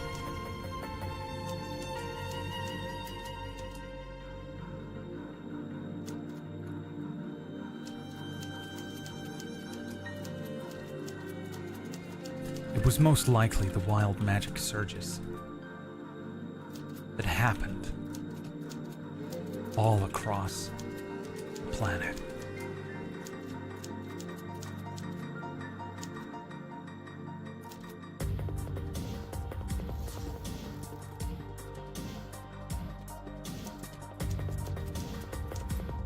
Because we have to mention that there's wild magic in the world.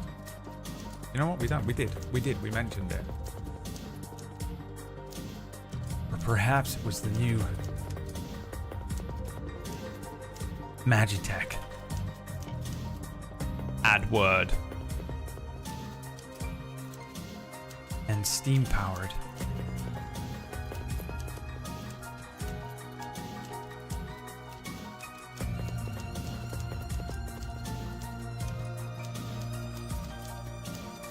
We need kingdom names. Kingdom name generator. Fantasy kingdom names.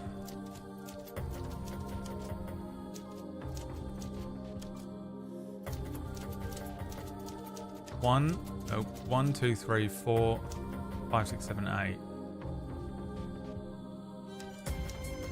7.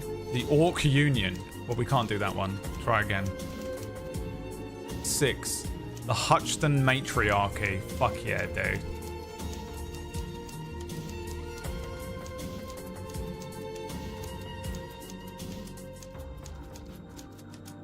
Matriarchs. Let's go woke, baby. And then a 2. The Co-Suzerainty.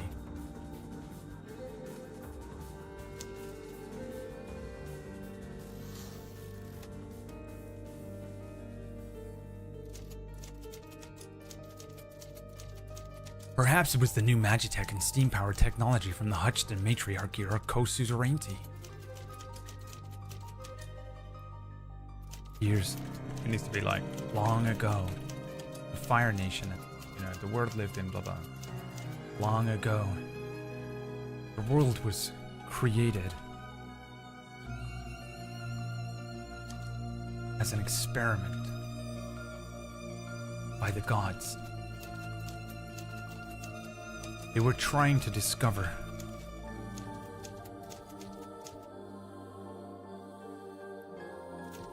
the most powerful species they could make. Just a fun game for them became our world as we know it. An anime. In the final In the finals of the Craven Trials, humans faced off against gnomes. The humans won.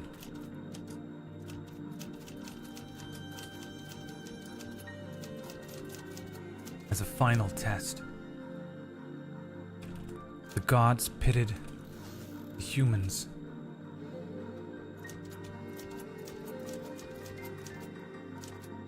against some dragons. The dragons tore the world apart, destroying any semblance of society. Now, after 1,000 years, the humans have rebuilt two great kingdoms, constantly at war. And between them, the last forest.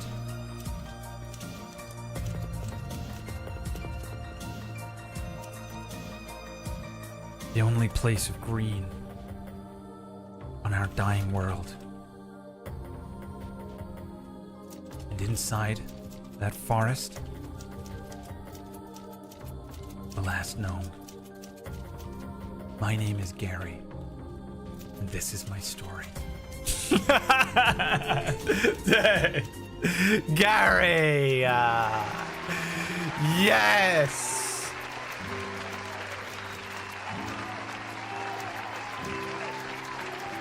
I'm a druid. Also, I'm a druid. I'm a level 1 druid. Gary. And the Craven Trials. They haven't won. Dude, they haven't lost yet. That's the ending, isn't it? The gods are still testing them. But then an all-powerful god overtook, but maybe we don't know that yet.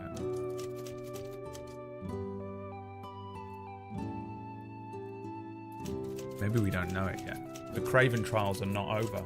There's one gnome left. The humans think they've won. But actually, Gary is Listen Al-Gaib. Listen Al-Gaib.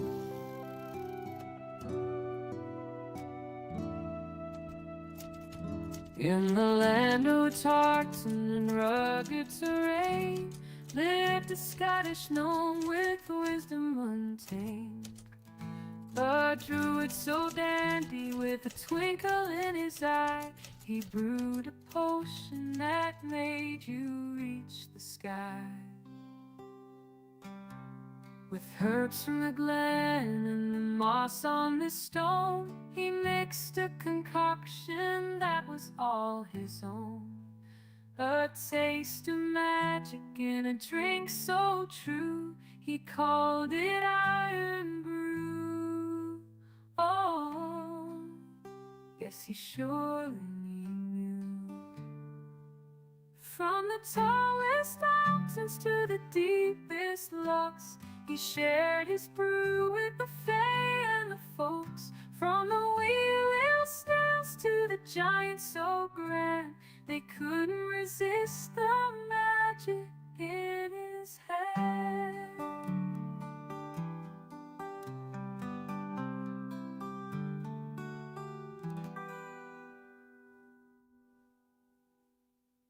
Wow. Is it still going? Yes.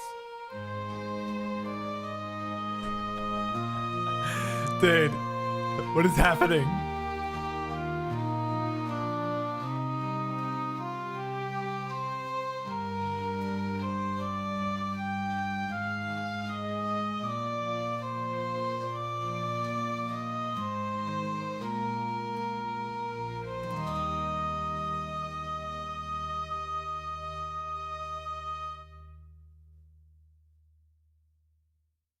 Cool.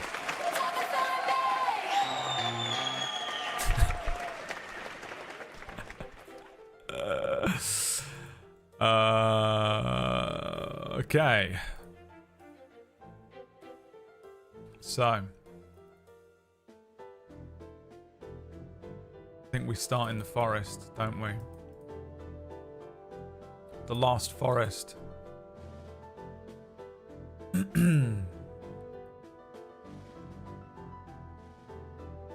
We need quick encounters, forest pack.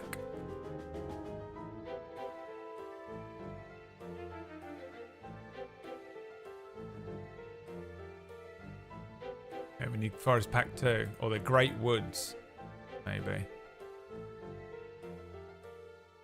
No water.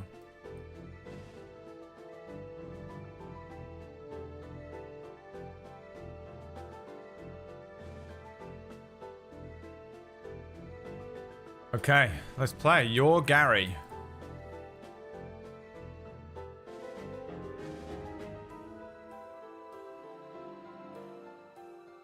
Nine HP. Druid.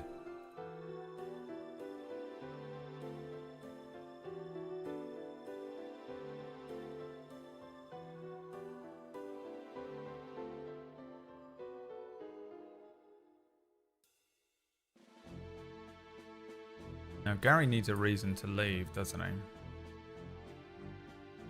What was Gary's background again? A Celestial told him to do some shit, right?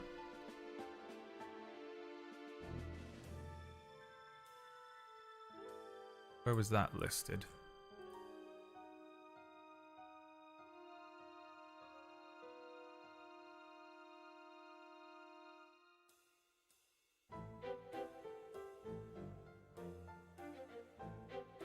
What was his background? Oh, it was a folk hero background. Hang on. Folk hero. 5E. It is time. For every 10 subs, we spin the wheel. This is Gary's, at the moment, he's just standing in a forest while the DM prepares his dice. I love that the one day we do this, Gary's not here. And it was a celestial, fae, or similar creature gave me a blessing or revealed my...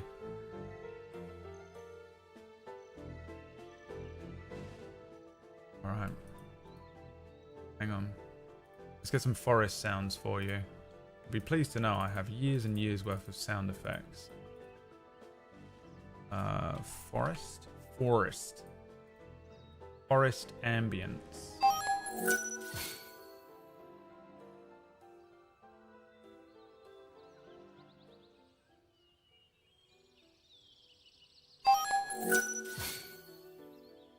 Okay, that's too many subs.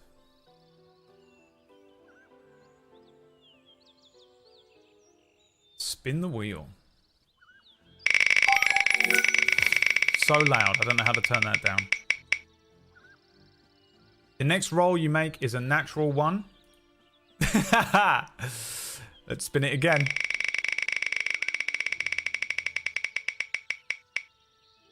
An encounter.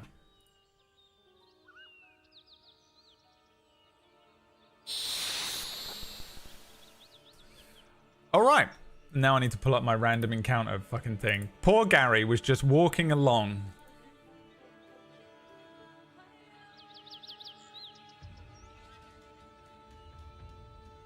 And he has to fight something now, doesn't he? Let's see here. Now, where is my encounter thingy? Encounters. I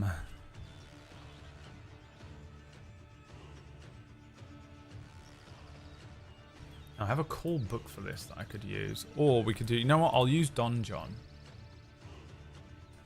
for this one. Where is it? Don John. Let's do... Random encounter. Generator. Number of PCs, 1. PC level 1. Any difficulty. Forest. These are what it's given us. Let's see what we get on a D10. 2. You're going to be fighting a pseudo dragon. This is hard, but this is also perfect for the story.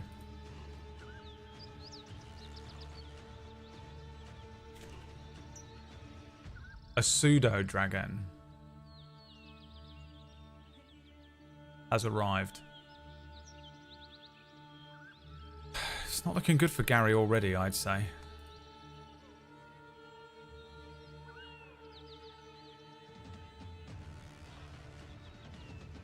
Okay. A pseudo dragon. Creeping and crawling through the underbrush of the last forest.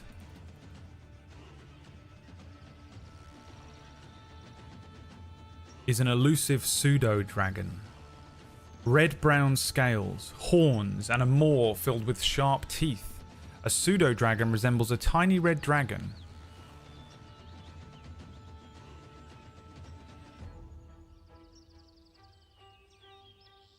Now, I think... Is it invisible? No. Yeah. This thing is crawling towards Gary. Now it's time to roll initiative. Exclamation point, roll D20 in the chat, and you get a +2 to this roll. Remember, when you see winner, stop rolling. An 18. Right, keep rolling. Keep rolling. That one doesn't count. Take the second roll every time. That's the new rule. And that is a 16 rolled by Aaron Black, which is a 17. Gary has got a 17. The pseudo dragon is going on an 8.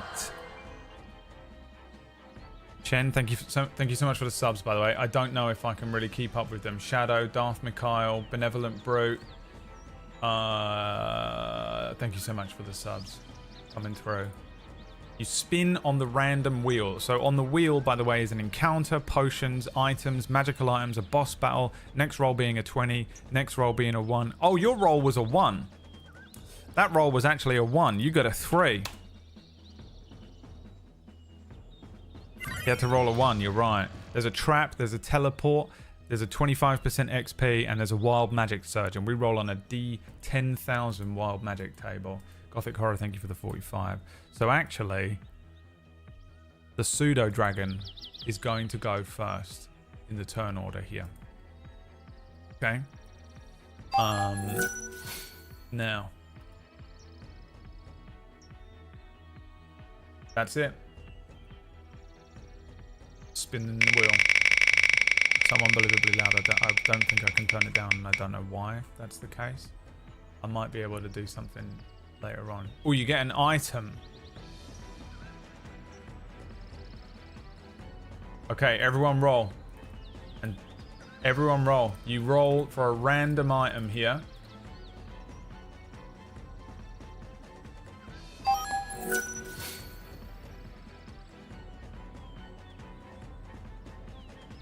And it's the second roll we take.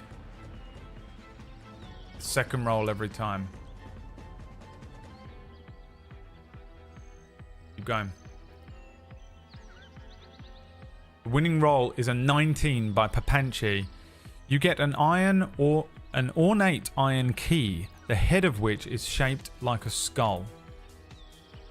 So we add into Gary's items. And you know what? I'm going to put it on this page. We're just going to put in here an ornate iron key, the head of which is shaped like a skull. What does it open? Thank you so much for the subs. All right, let's see. Now, the pseudo dragon is immediately going to attack Gary. I hate to tell it to you guys, but actually, the pseudo dragon is going to attack Gary. Let's see how Gary does. Thank you for the bits, Ray. He's going to move up into range. And he is going to sting Gary. A 7 against Gary's AC. What is Gary's AC? 14. Because he's got a shield. So he actually misses. So this little dragon creeps up through the brush and then jumps at Gary. Gary brings up his little wooden shield. What the fuck? The thing, its little tail comes around. A whippetash. Gary brings his shield up. Dunk! Bounces off of it. And the pseudo-dragon lands on all fours, turning in the grass, baring its fangs at Gary. Gary has survived. It is now Gary's turn. What would you like Gary to do? And I think the best thing that we can do here is put it to a vote. Right? So what are the options? What should Gary do? Run away. Attack. So we're gonna go two levels of this. Persuade. Intimidate. What else can you do on your turn here? You know what I mean? Then we'll go into a subcategory.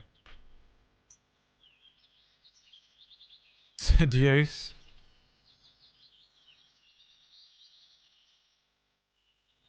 Generalize first. Generalize. Don't worry about the actual check. We're gonna reduce it down. So let me just the fuck is my camera?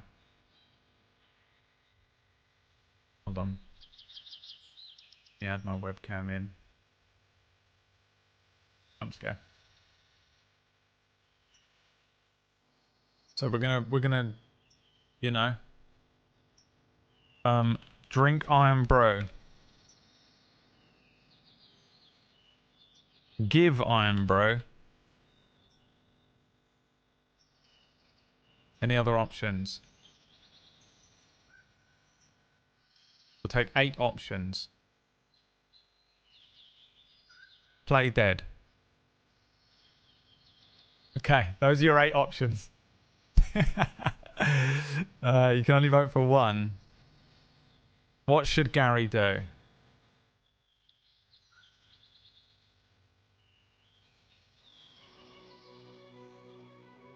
Curious as, by the way, there's 2 different combat themes here, with music taken from Cura, Mistlight, Rota, Fractured Worlds. If anyone remembers Fractured Worlds, you are my oldest living relative.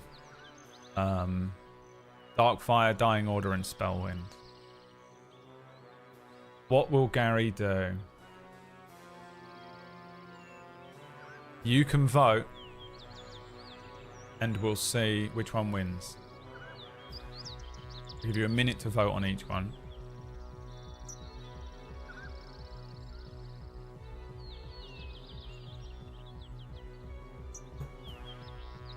You enjoying yourself?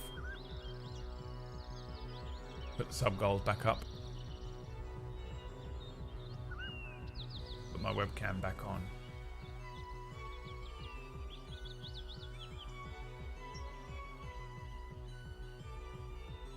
Is this fun? I'll be taking suggestions at the end of the stream because I don't have any idea. Okay, you're going to try and persuade him. How? How are you going to try and persuade him? How does Gary, and I don't mean the check, I will call for the checks.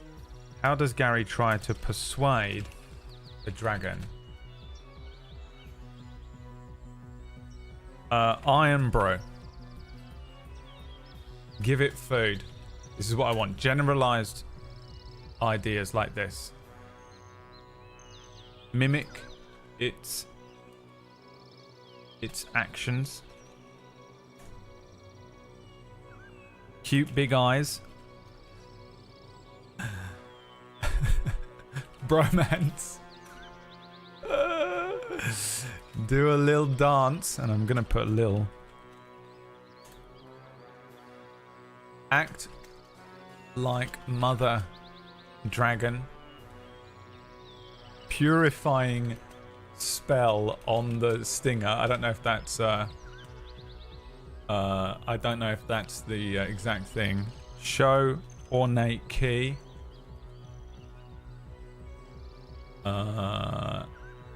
Speak dragon.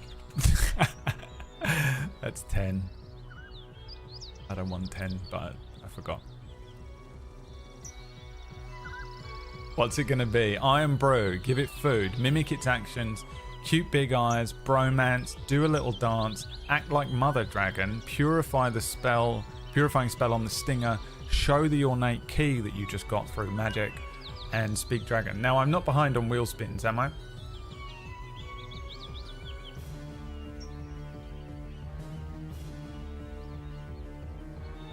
I need someone to keep an eye on that and not lie to me, because it's really hard to do all of these things at once.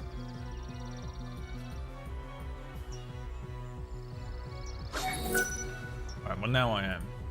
Resetting the goal. Okay, you're going to try and speak dragon to the dragon. Okay. First things first. Let's spin the wheel. Must change that sound. The next roll is a 20. The problem is you don't speak dragon. You speak common, druidic, gnomish. So, what is he doing? He's just trying to speak dragon. Alright, you know what? What does he say? What does he say in dragon? Roar. Roar XD.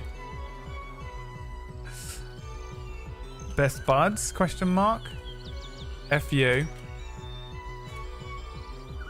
I am Gary. Let's be friends. I am a dragon too. A brother ooh.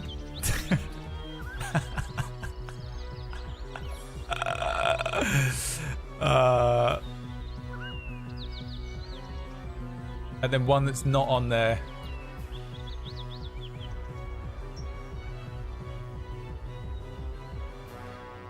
Help me get revenge on the humans. Okay, that'll do. Fuck, dude. This is already the most D&D thing I've ever seen in my entire life.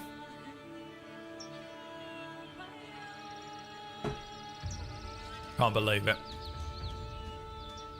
Whatever he says somehow in dragon that he doesn't speak.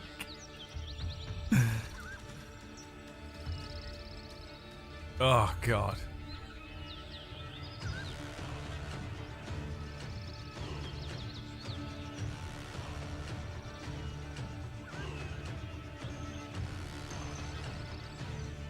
Shit, dude. This is so funny already. Looks like we have a winner. Help me get revenge on the humans. The pseudo dragon is hissing and Gary, does the pseudo dragon speak dragon? Yes. Understands common and draconic but can't speak. Gary says, help me get revenge on the humans. The pseudo dragon.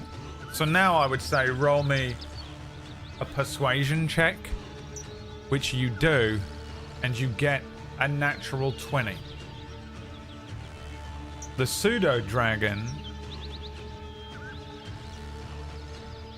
has joined the party.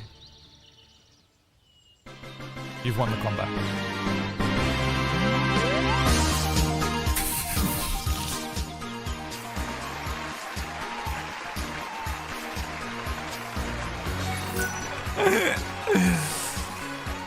You've captured a Pokemon. You can have him as a familiar. Name the pseudo dragon.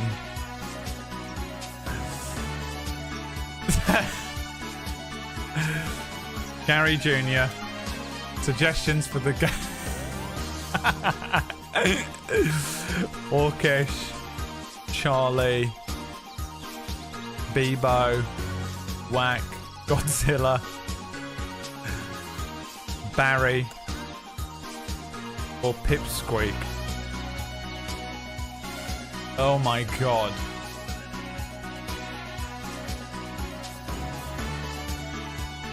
Oh, I can't believe that.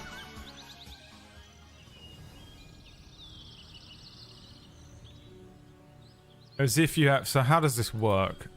Pseudo-dragon familiar.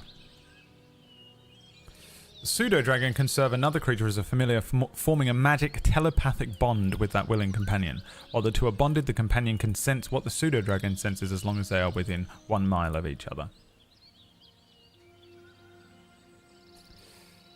Okay. Great. I mean, you guys. You've done it. You've done it. Barry. Alright. Fine. You now have Barry. The pseudo-dragon.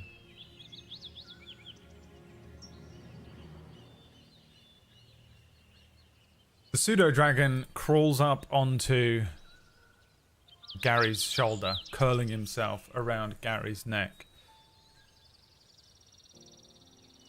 He says telepathically to Gary, "Together we will rule these lands."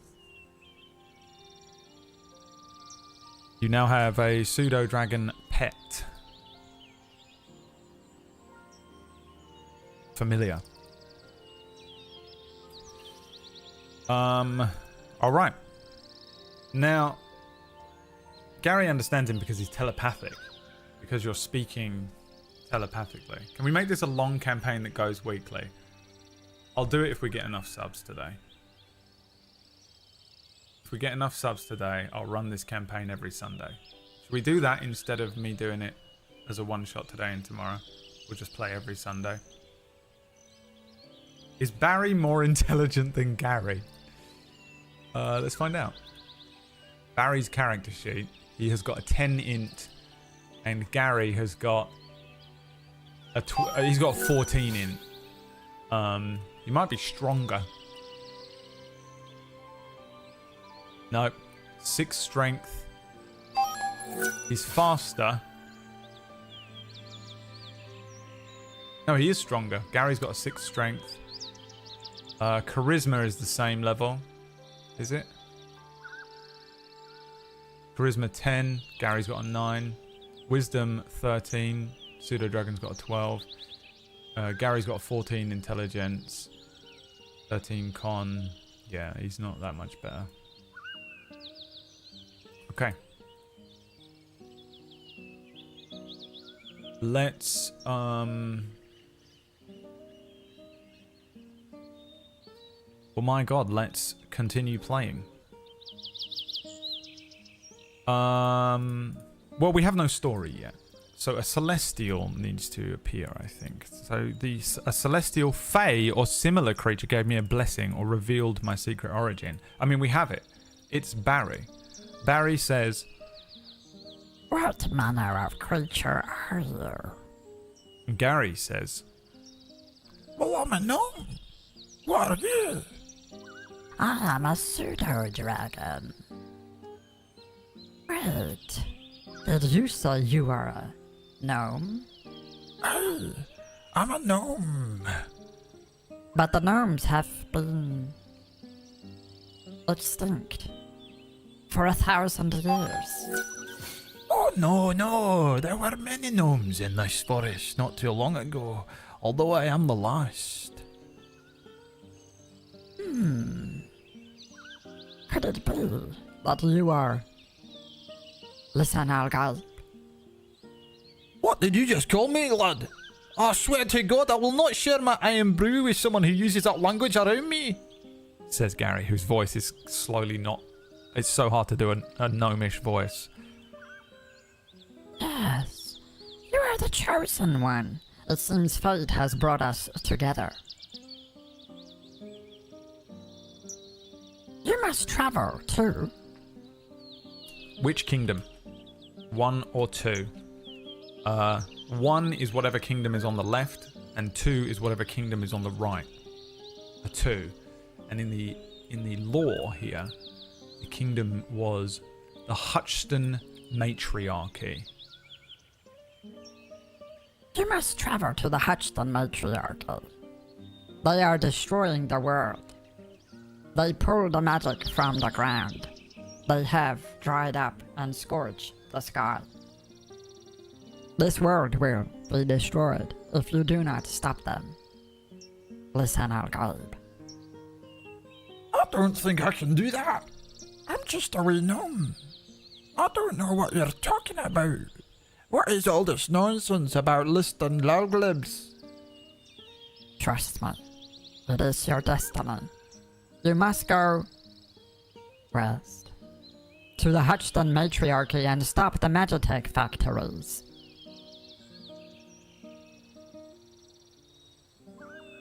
How does Gary respond? How does Gary respond to his calling?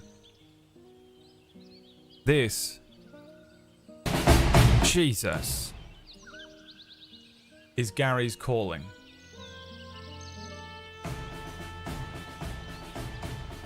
He said, you must go west and stop the Magitech factories to save the world.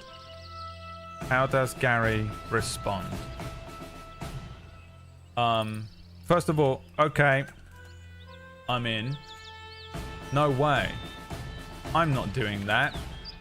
I will now take other options. Will I find someone like me there? What way is west? Gary does not want to be Muad'Dib. Backflip out of joy. Accept quest.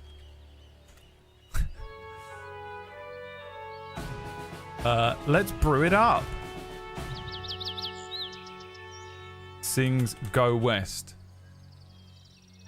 by the Pet Shop Boys. How does Gary respond to finding out that he is Lisan al-Gaib and that he must go west to the Hutchton Matriarchy?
He sings Go West by the Pet Shop Boys.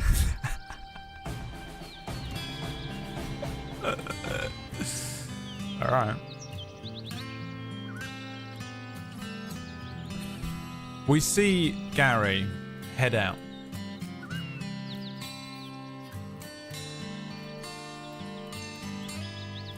With Barry curled around his neck. We see him packing a bag filled with all of his favourite items: an iron brew, some syringes, and the ornate skull key, as well as a Dungeons and Dragons player's handbook. He fills his satchel up and grabs his trusty gnarled little quarterstaff, fixes it on his back. Barry climbs up onto his shoulder again, Gary ties a little, whatever that's called, bandana around his head and starts singing. And starts trotting away, heading out of the forest. But is Gary going in the right direction? I'm going to need you all to roll me a survival check. Gary has... Roll me a d20. We take the second answer in all of them. Everyone roll d20 in the chat. Exclamation point roll d20. Survival, you have a +3. Oh wait, I think you have other things as well that we didn't give you. We need the druid ones. Druids get... You get more from your background. What was it? Did I miss it?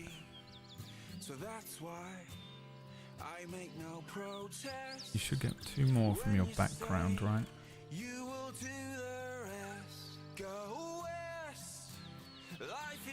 Animal handling and survival. You already took animal handling and survival, so... 8 by glitchy wheel. +3. So you roll an 11. 10 was the DC. You do in fact see Gary heading west. Backpack and Barry on his back. He starts trundling along to the west. Now you do get 2 more proficiencies that I'll let you pick from. So let's do that. Pick 2 more proficiencies. These are skill proficiencies. And that is Arcana, Insight. So Arcana is like understanding magic. Insight is reading people's like facial expressions and body language to determine what they're talking about or whether they're lying and stuff.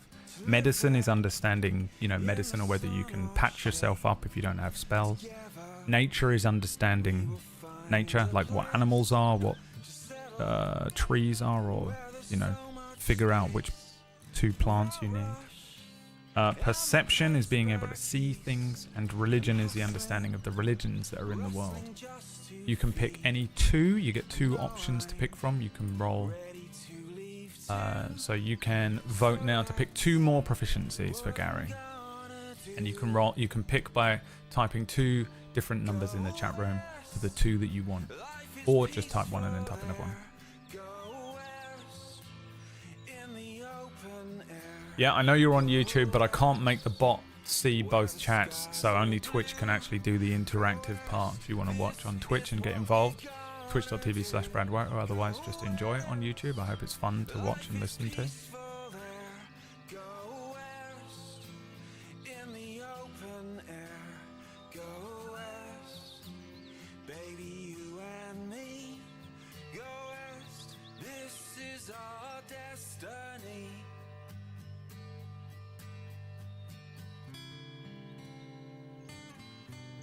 It looks like nature and perception to me, which I think is appropriate for Gary. So you're also proficient in nature and perception. So what this does, for anyone that's never played D&D before, this is a character sheet. We're rolling dice. That's what these things are here in this dice window here. And you guys are rolling a d20, and you get to add bonuses. So I'm always setting a DC. Usually I set it in my head, but a DC is a number that you have to beat. You have to roll higher than that number to be successful when you do something. So Gary, for example, then had to beat a DC of 10 in order to successfully go west. If he had rolled under a 10, he would have failed the check and would have gone in a completely different direction. If you roll over a 10, you are successful, and therefore you go the direction you want to go. When you're rolling on these skills, you have different attributes. You've got strength, dexterity, constitution, intelligence, wisdom, and charisma, and they determine what... there's a sort of subset of skills that you have as well. So when you're rolling a strength roll, you roll a d20, which is one of these sort of dice. You roll that, and that's what we're doing in the chat room there. And you plus or minus any bonuses you get from that stat. Now you have specific skills as well things like acrobatics or deception or sleight of hand. Some of these skills you're proficient in, or Gary's proficient in. And Gary has got proficiency in animal handling, nature, perception, and survival. And what that means is he adds a bonus. His current proficiency bonus, which is determined by his level, which is level 1, is 2. So he gets a +2 to anything he's proficient in. And that is indicated by the ticks. The rest of these scores, the 1, the 3, the 2, they all come from your initial base stats. So that's kind of how D&D works. You're essentially just rolling dice to determine the random effect that kind of happens based on Gary's skills and what's going on around him. As Gary ventures deeper into the forest, a sudden storm strikes. Do I have the sounds of a storm in here? Let's see if I just search the word storm. There's another thing going on here. I've got wind, I think. I have heavy wind sounds as well. Because this isn't a rainstorm, because there is no rain. Uh-oh. For every 10 subs, we spin the wheel.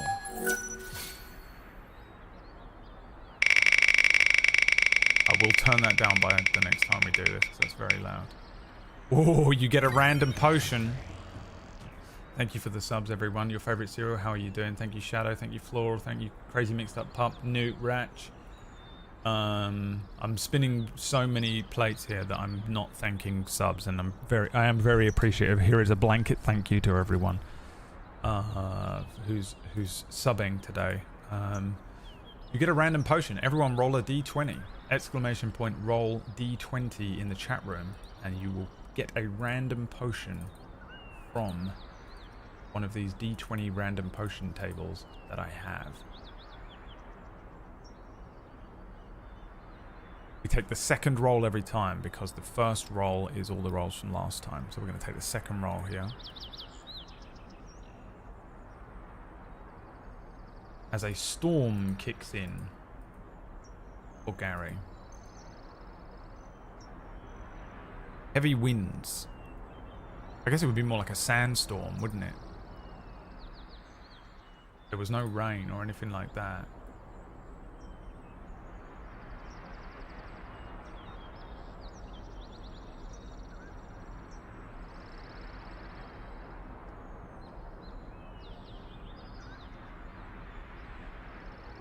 A 1. Let's see what you get.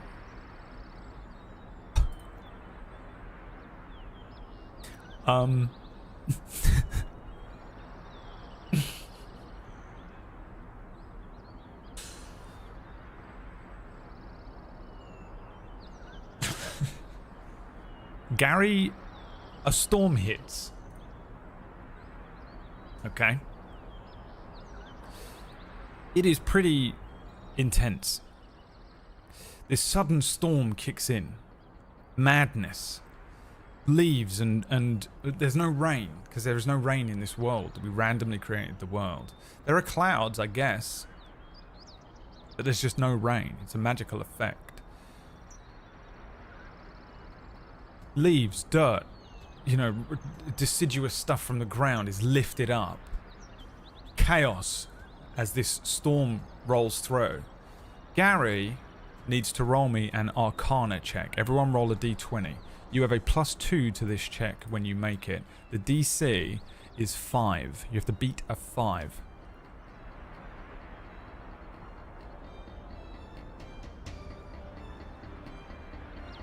We take the second roll every time it comes through. !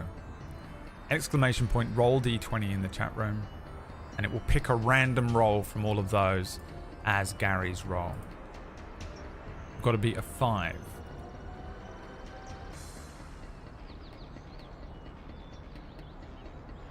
The winning roll is a 2, +2 from your Arcana. Gary doesn't understand that this is a spell wind. This is a magical storm a wild magic storm that pushes through the area. Gary is completely unaware of what is happening. As he looks down, he feels a terrible pain in his sides, a crunching of bone and sinew as he grows 2 extra arms.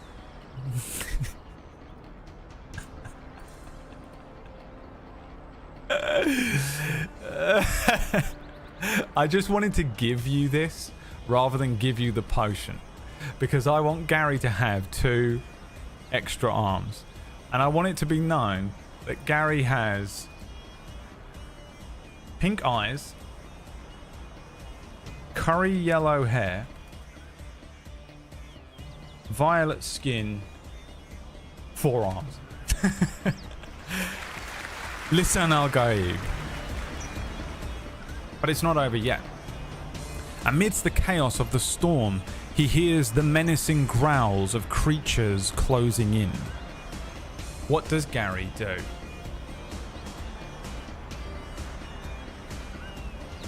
Amidst the storm, he hears growling creatures nearby. What does Gary do? You know what? I think we'll just do what does Gary do. Now, obviously, you know what? Hides in a bush. Hide. Options from the chat room. Growl back is good. Attempt to clear the storm with a Gary smash. A Hulk smash. Flex all 4 arms. Heroic pose. Wild shape into a field mouse. Run. Ask Barry what he sees. You know what? We'll do make a trap as the 8th option in here. Okay, what does Gary do? Hide, growl back, attempt to clear the storm with a Gary smash, flex all 4 arms in a heroic pose, wild shape into a field mouse, run, ask Barry what he sees, or make a trap. These are your options, and then I'll call for a roll and we'll see.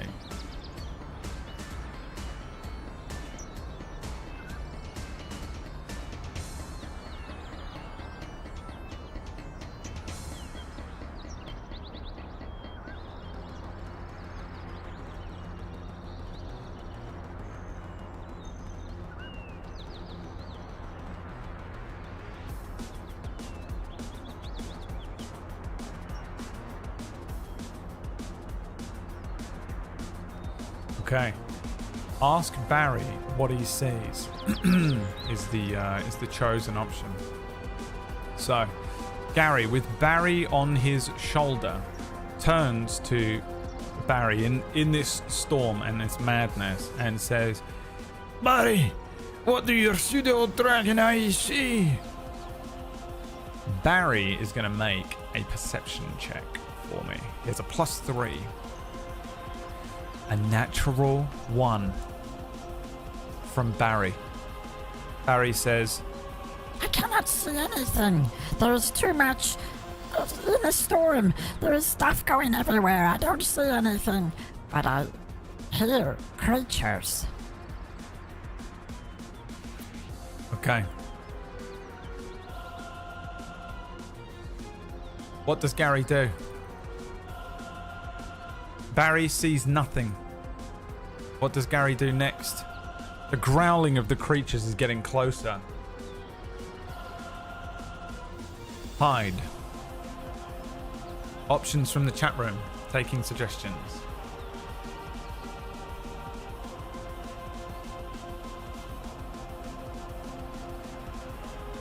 Ask woodland creatures for help. Flee. Slap Barry for his insolence. Throw a brunade. Make a trap. Animal friendship is the spell. Cast the spell. Animal friendship. Is that what you mean? Cast the spell. Animal friendship. I think it's a spell. Frantically move arms. These are your options. Barry! I could have done with your help earlier on when I was trying to build a bot for this stream. Thank you so much for the sub. Good to see you, Barry. I hope you're doing alright.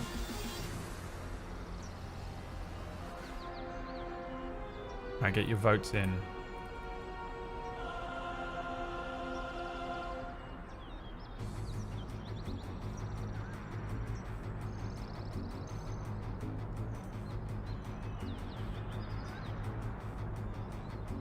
We don't have that.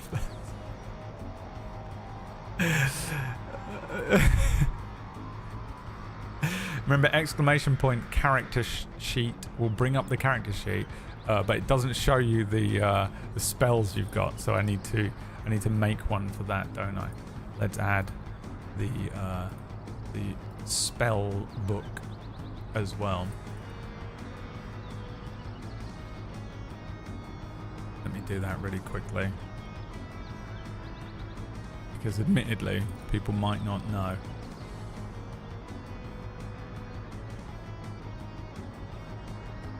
Gary spell sheet level 1, and then I'll add that on Imgur.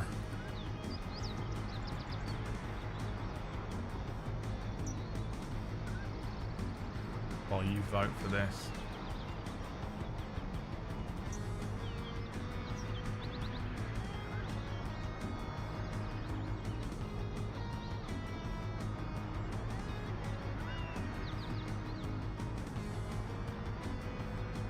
Having fun out there?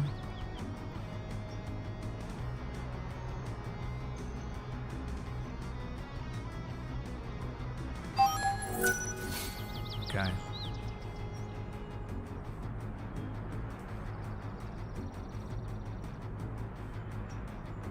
You should be able to now do exclamation point spell sheet, and it will give you a link to the spells that Gary can cast, I think. Didn't double check it, probably should. Yeah.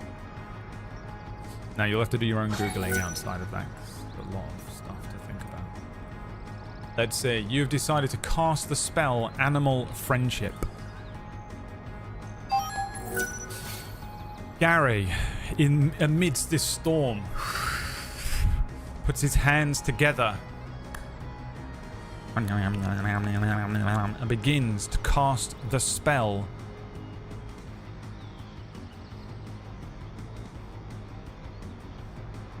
Animal Friendship.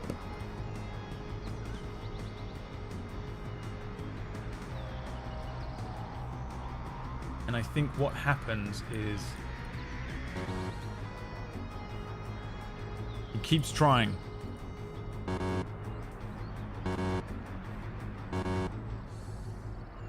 Wait a minute. I don't have that spell. Gary does not have the spell Animal Friendship. Unfortunately for you. Something is now coming out of the woods. Something is coming to get Gary. After we spin the wheel. What do you win? Your next roll will be a natural 1, guys. This is not looking good, which means that's your initiative. Gary's initiative, once again, is a natural 1. So he has... his initiative is a +1, so it's a 2, right? What's coming out of the woods?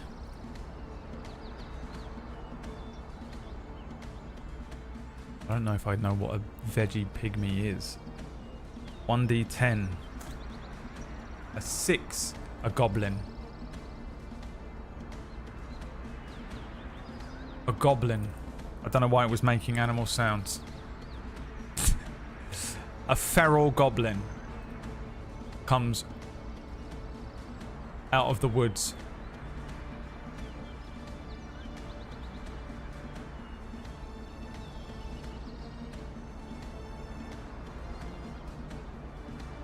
Now I think it looks something more like this.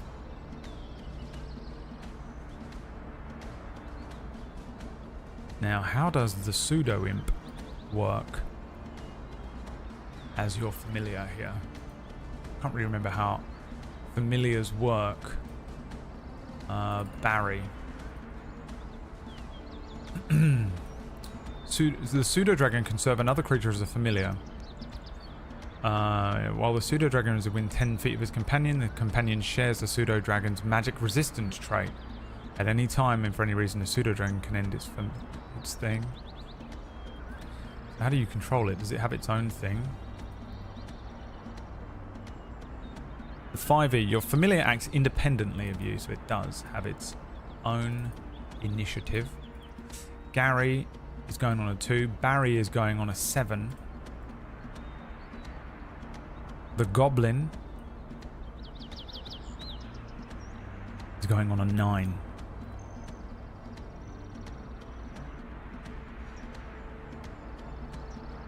Here. Now, grows its own initiative and acts on its own turn. A familiar can't attack, but it can take other actions as normal. While your familiar is in 100 feet of you, you can telepathically. Okay. A goblin has come rushing out of the woods here towards Gary.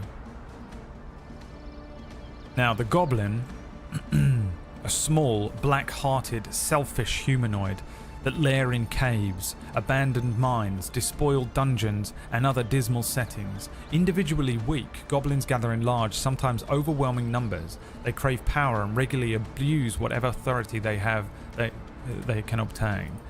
This creature looks mad, and by mad I mean insane. He comes running out of the underbrush like Donnie from the Wild Thornberrys. Every now and then turning and growling, making crazed noises. This goblin is very clearly insane. You can tell it's insane.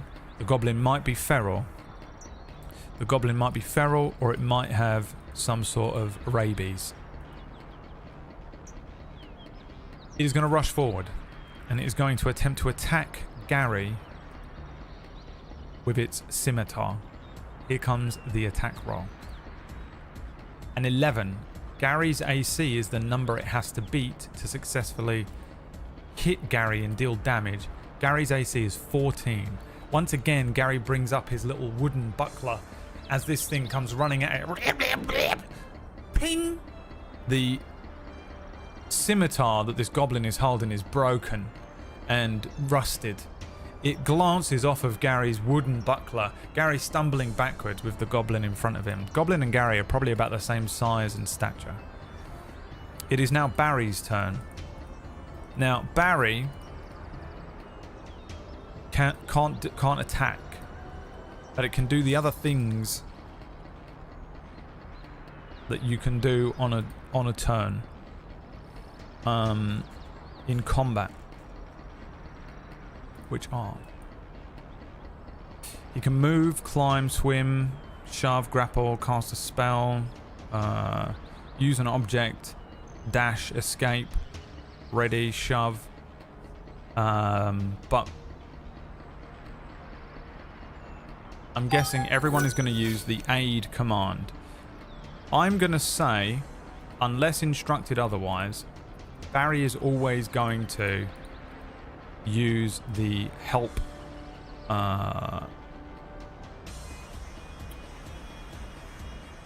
option, right?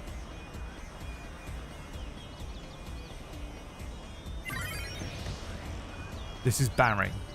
Remember, Barry can't do anything. But when you take the help action, the creature you aid gains advantage on the next ability check it makes to perform the task you're helping with, provided that makes the check before the start of your next turn. So.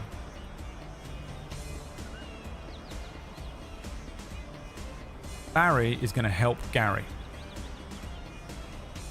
Gary, you're here finally. I've just seen that Gary's actually in the chat. Please describe Barry. Okay. I did already, but Barry is a small, red, brown scaled, horned pseudo dragon, which looks like a tiny red dragon.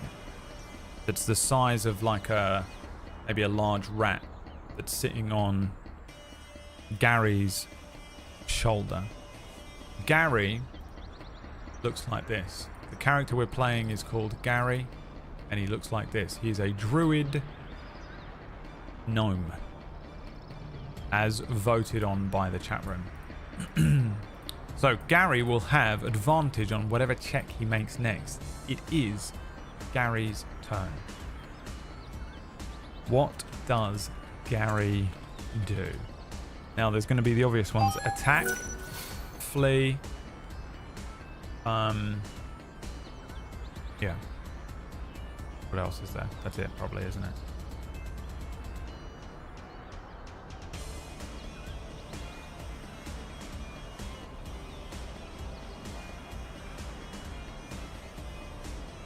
Let's see here. What would you like him to do? Thank you for the gift subs coming through. We have met the goal, so we'll spin the wheel. Charm. But we'll say persuade. Persuade. Minor illusion. A snack to distract it. Challenge the goblin to a dance off. Seduce the goblin.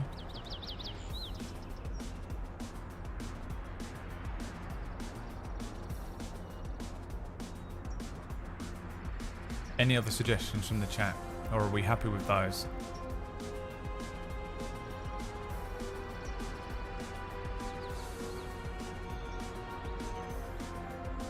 Attempt to confuse the goblin with a tale of adventurers.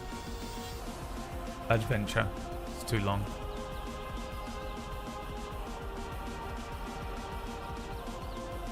Intimidate the goblin.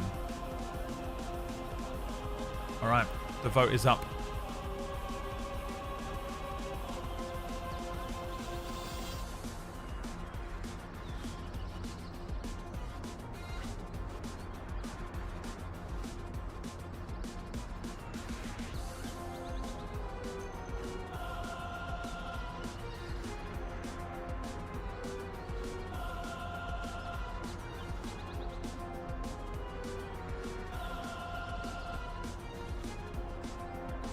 Got 1 minute to vote on what Gary does as the goblin. The goblin is trying to kill him with a sword right now. What does Gary do?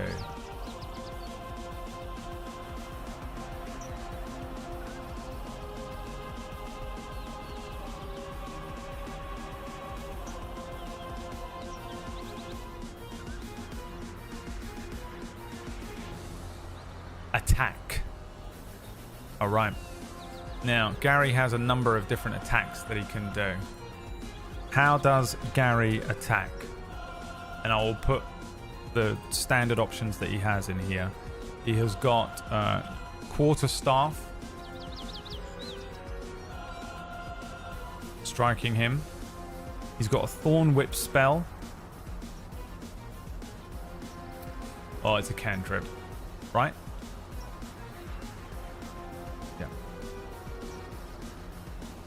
A cantrip is a sort of reusable spell. It doesn't take any mana, basically, or any spell slots. He's got Thunder Wave, which is a spell that will use one of, and he has 2 spell slots, so you can cast that twice before needing to rest. Any other suggestions for attacks for what he might want to do. You can do things like grapple and things like that.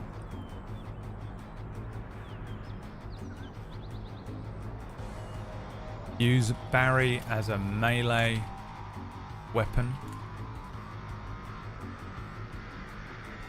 Pocket sand. Sweep the leg. Trip action.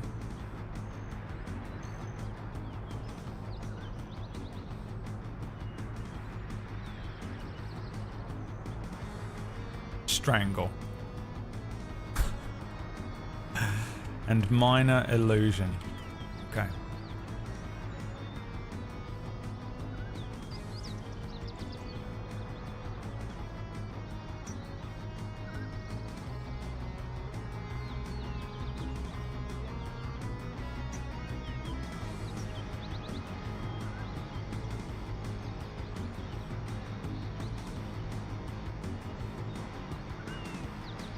What does Gary do?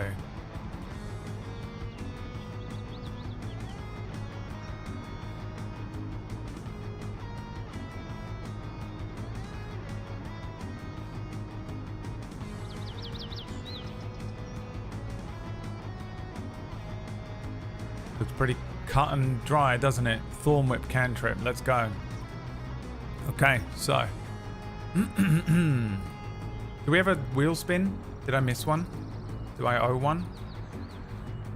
I think I might do. So, Thorn Whip. Let's have a look at the spell. Thorn Whip. 1 action, 30 feet range. You create a long vine-like whip covered in thorns that lashes out at your command towards a creature in range. Make a melee spell attack against the target. If the attack hits, the creature takes 1d6 piercing damage, and if the creature is large or smaller, you pull the creature up to 10 feet closer to you. So, let's roll your melee attack roll, please. With a +3 to this roll, we take the second one, and while that's happening, I'm going to spin the wheel.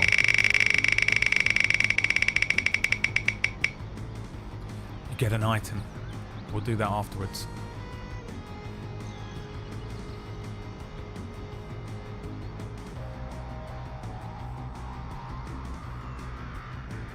That's the first roll. Right, second one, keep going.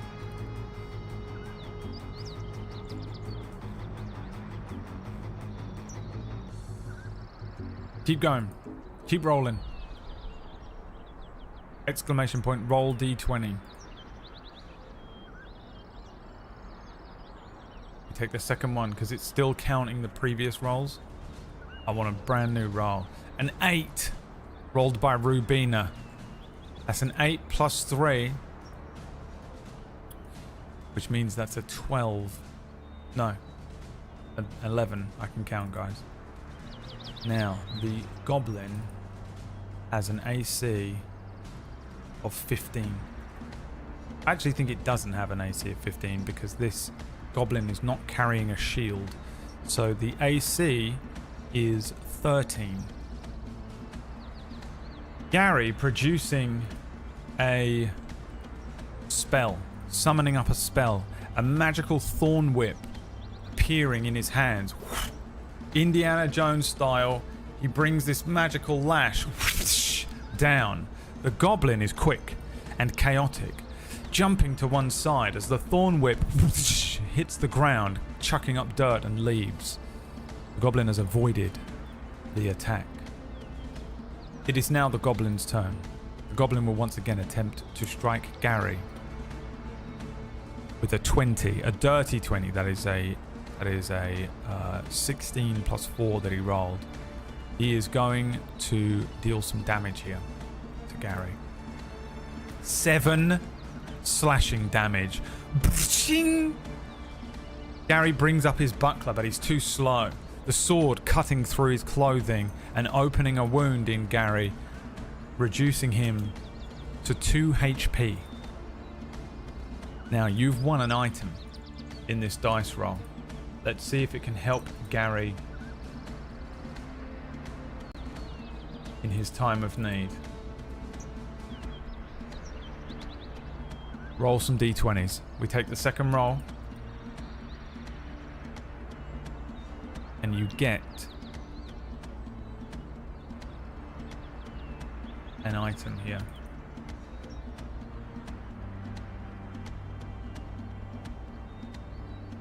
Second roll. Keep going. We take the second roll.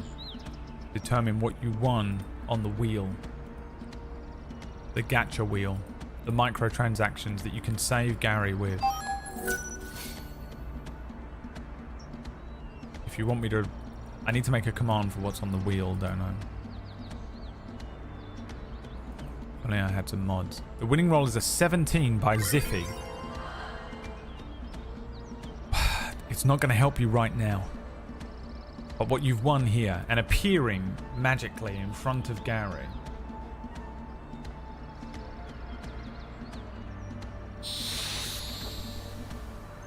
is a scroll of create food and water.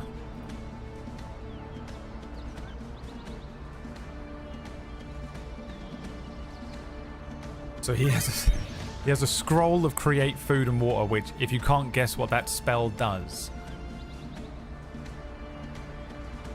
However, Gary still needs to face off against the Goblin. It is now Barry's turn. Barry...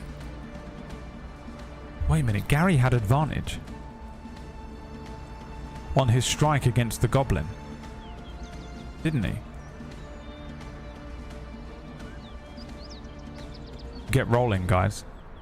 The Thorn Whip might have hit him. Roll D20s. We take the higher of two rolls. That's how that works. When you have advantage, you take the higher of the two rolls. Keep going. It's the second winning roll we take every time.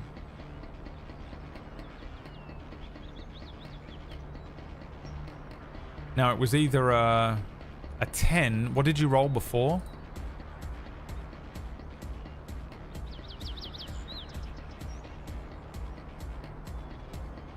This is a 10 plus 3, which means you would have hit him.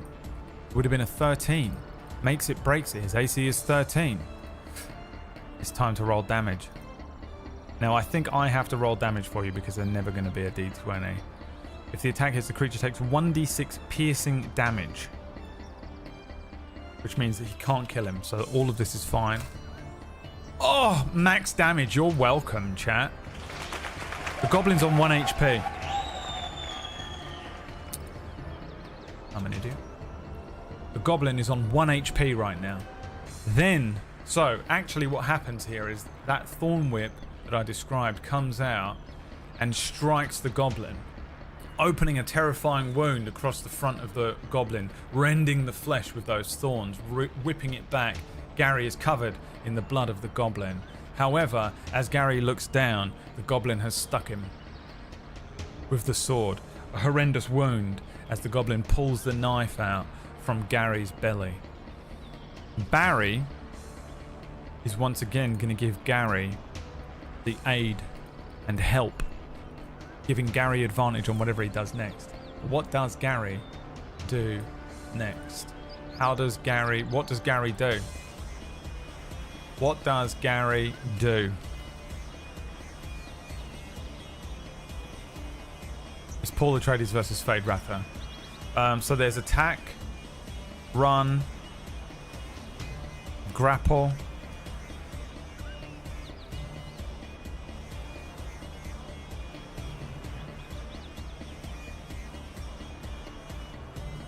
how does Gary do? Intimidate.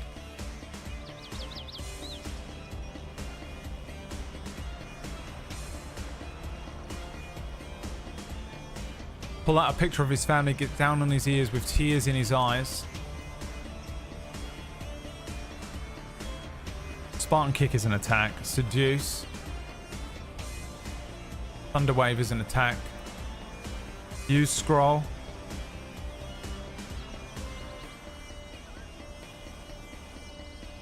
Use the Voice. Okay. Options. So are we going to attack again? Again, these are going to lead into potentially lower sort of sub-votes. So attack will be like what type of attack. Intimidate, how does he intimidate, you know. And then the specific ones are simply specific. Pull out a picture of his family, get down on his knees, tears in his eyes will be a performance check. So that's how this works. I'll call for the rolls and stuff.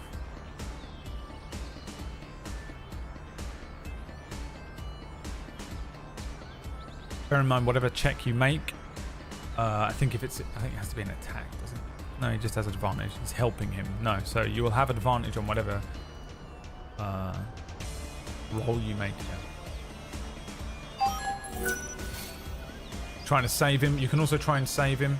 The wheel spin, you could pull a potion, an item, a magical item. You could make it so that the next roll is a natural 20. You can teleport Gary away. You can immediately gain 25 XP. But there are some negative things on there as well, like another encounter, a boss battle, a trap, a natural 1, and there's also wild magic. Tomorrow we'll come up with other things that we can put on this wheel as we go along.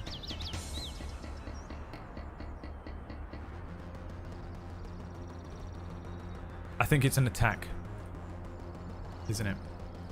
Okay. What attack does Gary do? So there's hit with quarterstaff, thorn whip,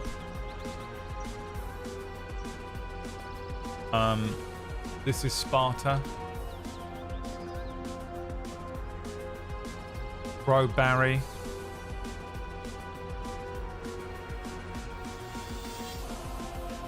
this is Sparta is an unarmed strike.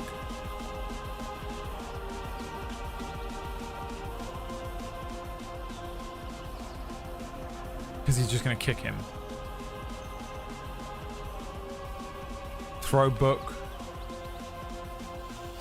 That Goblin.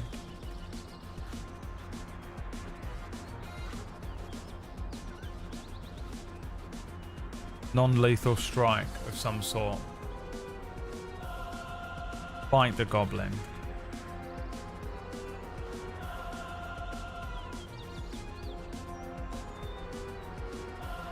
We must remember he's got 4 hands. 4-handed tickle. I've already forgotten.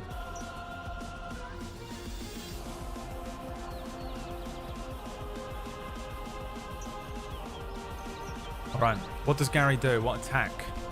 Hit him with a quarterstaff. Thorn whip. This is Sparta. Throw Barry. Throw book.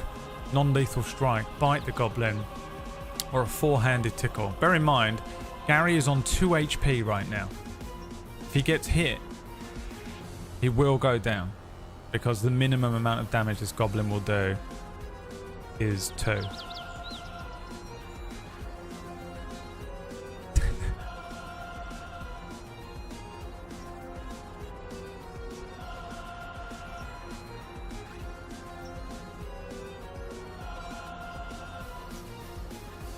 Does he get a strength bonus now that he has 4 arms? No. No, he does not.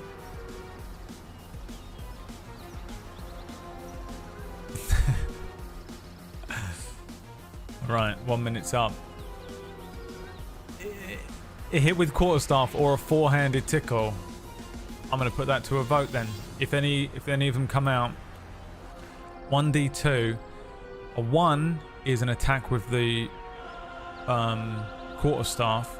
A 2 is tickling. He's going to try and tickle him. And what kind of check is this?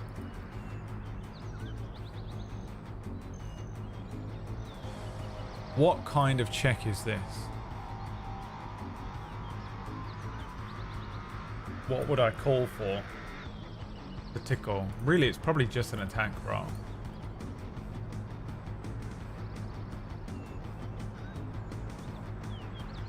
I'd imagine it's the same roll. I might allow a sleight of hand or a grapple. Or his stats. You've got +1 to sleight of hand. A grapple would be a -2 for him.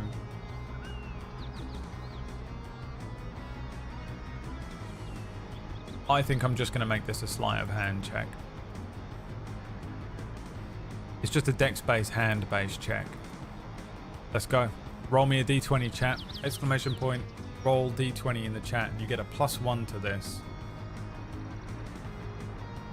You take the second roll. It comes back. Even if you stop dead on, you take the second roll. So not that one, the next one. And you have advantage. So actually we take the fourth roll. Keep rolling until we get 4. That's a 17. Can you beat a 17? Can you beat a 17? Keep rolling. We're going to take the next roll. So we'll take the third roll, actually. There's no point in doing 4, is there? The next number. An 18. You can. An 18 +1. A 19. And what I'm going to have the Goblin do... I'm going to have the Goblin roll a Constitution saving throw. And if he rolls under an 18, he will be stunned. In fact, what's the Tasha's Hideous Laughter effect? Tasha's Hideous Laughter is a spell. And we're going to fall prone, becoming incapacitated and unable to stand. I'm going to do that with him. If he rolls under an 18. Does it say 18 or 19? 19, okay? He's rolled a 3. The Goblin immediately falls to the ground. 4 arms from Gary. 4 sets of hands tickling the Goblin. Some under his armpits, some on his belly. The Goblin falls to the ground. Falling prone. And is incapacitated. For 1 round. The Goblin on the ground, laughing.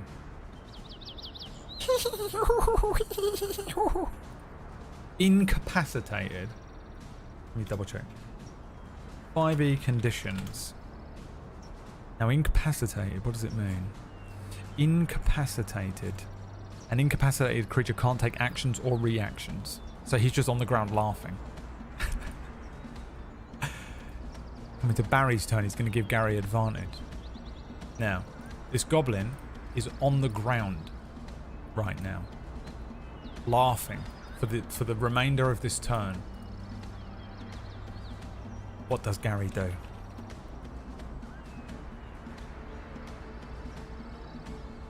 Chat, what does Gary do? Suggestions from the chat room. Tie him up. Offer a scroll of food. Run away. Smash his head open. Pee on the Goblin. Okay, you guys are weird. Convince the Goblin to join the party to stop the tickling. Keep tickling.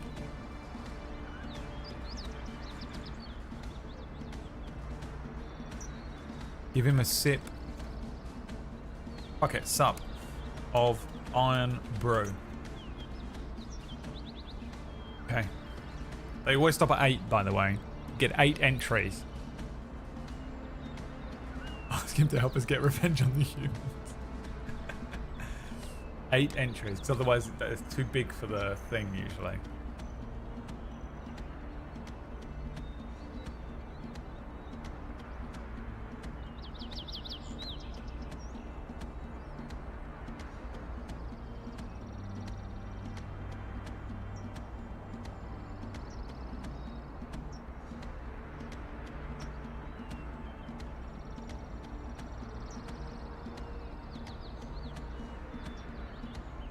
You're going to try and convince the Goblin to join the party to stop the tickling. This is a coercion. This is a threat. Convince the Goblin to join the party and stop the tickling. Now,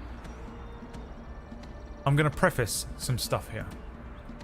1, I told you that this Goblin was completely insane.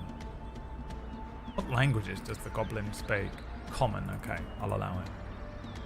This goblin is insane, which makes this check much harder to do. And I think this is an intimidation check. I think this is an intimidation check while you're tickling him. Gary's intimidation is a -1 because it's a charisma-based skill that you're trying to attempt. What I will give you, first of all, is a wheel spin.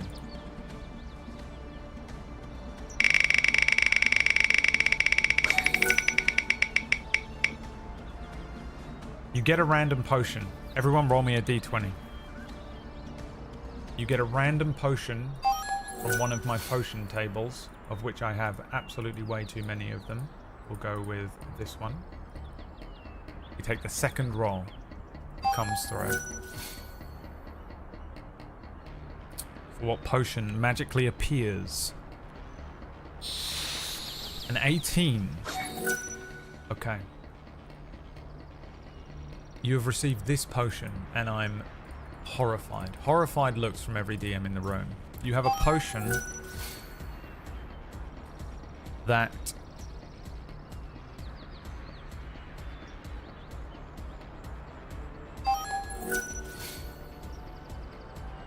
the drinker is transformed into an owl bear for 1 minute. That is in Gary's bag.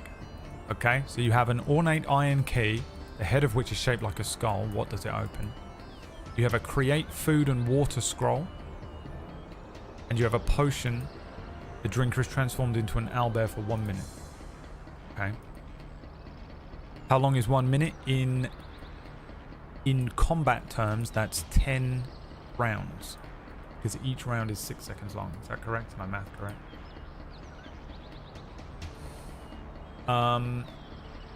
Okay. Now, back to the check. Gary is trying to tickle this goblin into joining him. But it's going to be very difficult. The DC goes up because this goblin is insane. This goblin is also evil and doesn't want to join you.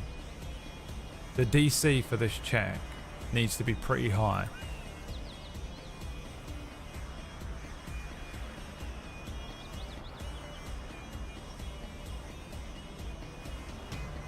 So a 5 is easy, a 10 is average, a 15 is hard, a 20 is very, very hard, a 25 is borderline impossible. I think this is a...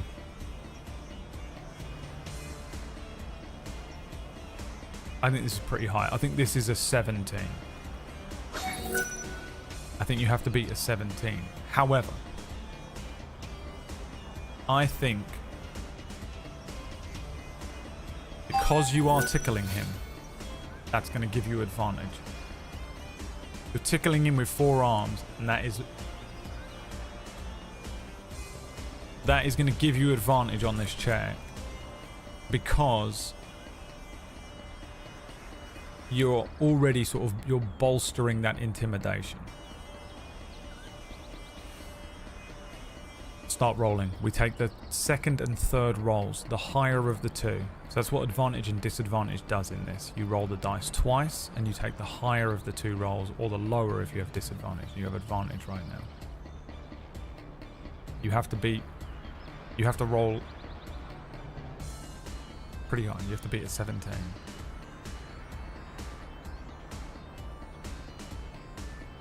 In order to convince this goblin. There's a 4. The next roll. Keep going. The next roll will be the advantage roll.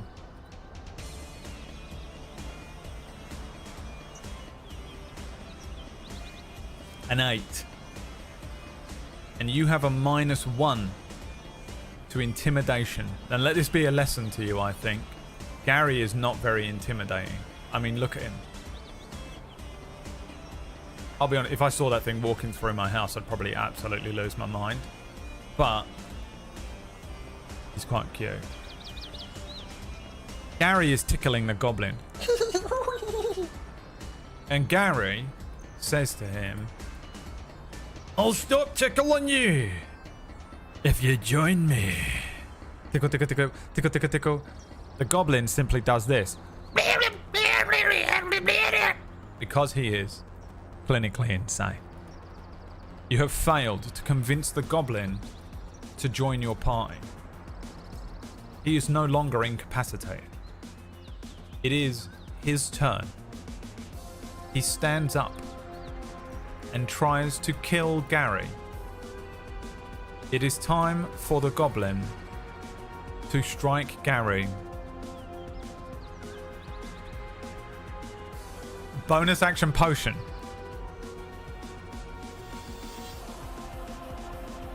Do you have bonus actions?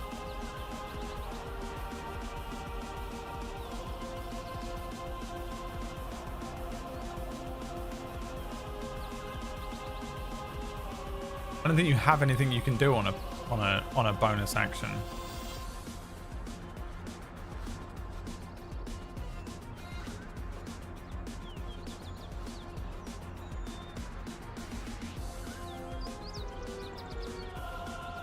Right?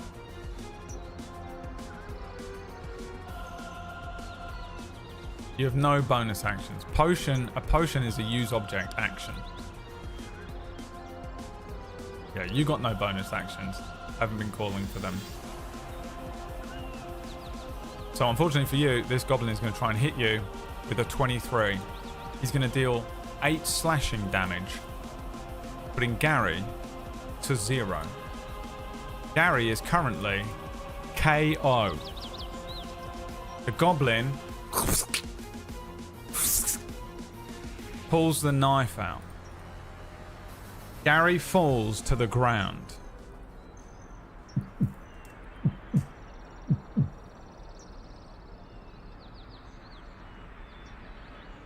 It is Barry's turn. Can my pseudo-dragon familiar do a medicine check to stabilize me? Would you let a familiar perform a medicine check to stabilize a downed ally? Yes, is the answer. Barry is going to try and make a medicine check. What is medicine? Wisdom? Medicine is wisdom check. Barry has a +1 in wisdom. So the medicine checks to stabilize. I think he has to beat a 10. Yes. If he beats a 10, it will stabilize Gary.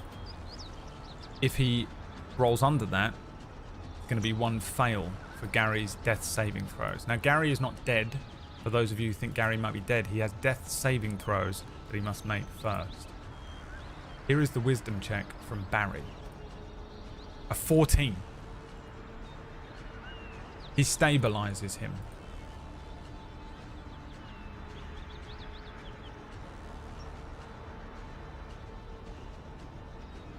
The storm passes. After some time, Gary wakes up. Oh, my wee head. Oh. Blinking. A pain in his stomach. Lancing through his body. Horrible. Oh. What happened to me?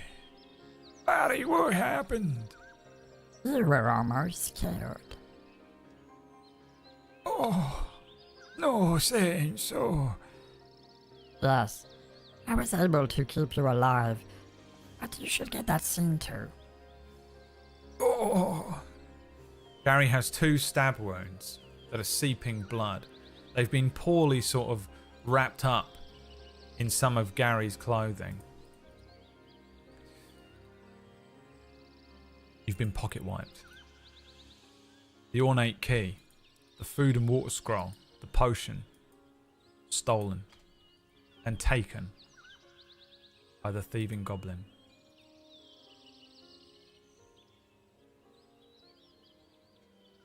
The consequences of your actions, chat.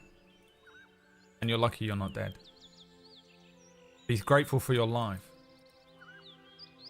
What's even more hilarious is that cost actual money.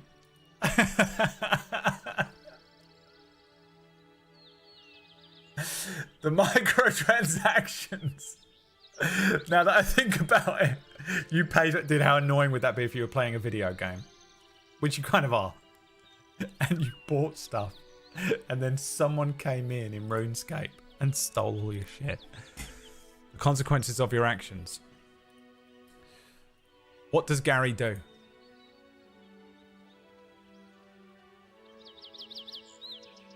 He's laying on the ground, 2 stab wound, 28 stab wounds.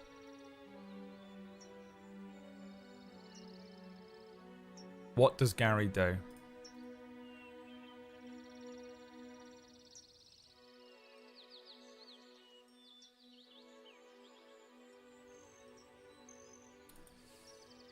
Cry.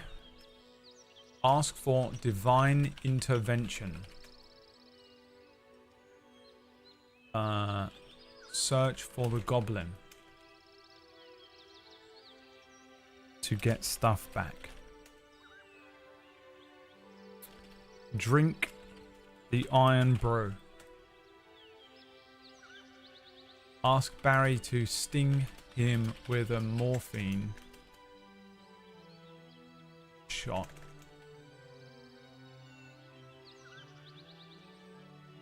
Onwards west, singing.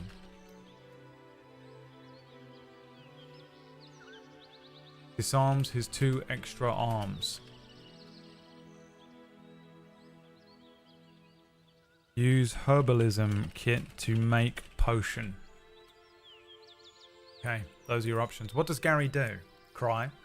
Ask for divine intervention. Search for the goblin. Drink the iron brew. Ask Barry to sting him with a morphine shot. Onwards west singing. Disarm his 2 extra arms. Or use the herbalism kit to make a potion.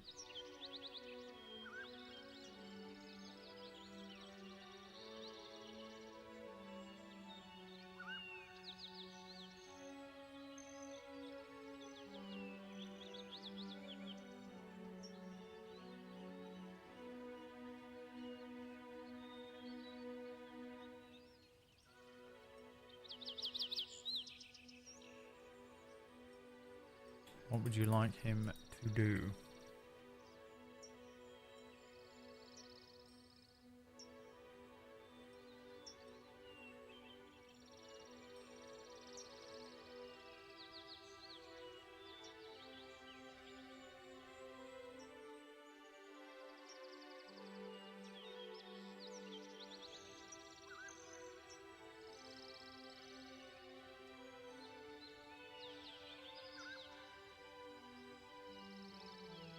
Use the herbalism kit to make a potion. Okay. Gary stands up, looking around, trying to see if the items that he is looking for are available to him here. I'm going to need a nature check from you, chat, to see if he can find the appropriate herbs and elements that he needs to craft his potion. Now Gary has a +4 to nature, so you get a +4 to this roll, and we take the second one, remember? You have to beat you're in a forest. This is probably actually one of the easier places to make a potion, so I'm going to give this a DC 5. As soon as you leave the forest, it will become much more difficult to find any of those items, because the rest of the world is dying. But here, in the last forest, the DC is 5. Keep rolling. Next check is the one. Let's see what you get. A 4 +4 is an 8.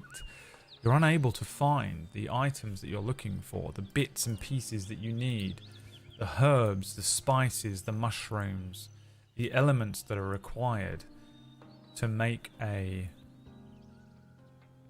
potion of healing are not in this area of the forest, unfortunately. You're aware of this. It was a DC 5. You're right, not a 10. I changed my mind. Gary goes around, awkwardly maneuvering about with these wounds, collecting, identifying little flowers, finding little herbs, little pieces, a red-capped mushroom. He heads back to an area underneath a tree, puts his back to it and starts grinding some of these elements in a mortar and pestle. He then takes a little dash of water. He begins mixing these bits together and creates a little healing potion. Are we drinking the potion? Do I even need to ask?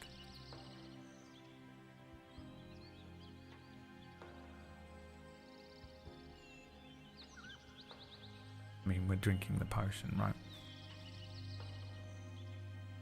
And a normal potion is 2d4 plus 2. Is that right? Off the top of my head. 5e healing potions. Yeah. 2d4 plus 2. Gary drinks the potion and regains 8 HP. Bleep, bleep, bleep, bleep, bleep.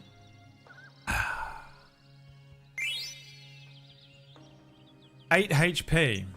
As the potion heals Gary, he's got 8 of 9 hit points. After resting for a little while, I would imagine. What does Gary do?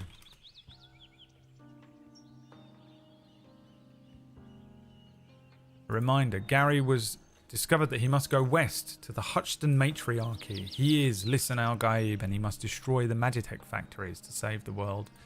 He is Abe from Abe's Exodus, Abe's Odyssey. Look for the Goblin.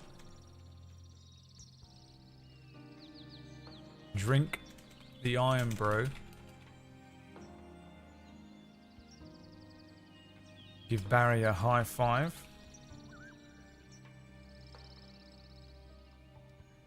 Long rest.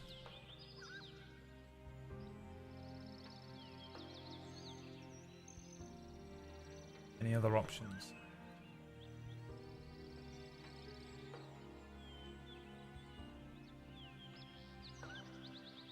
Do some squats to get stronger.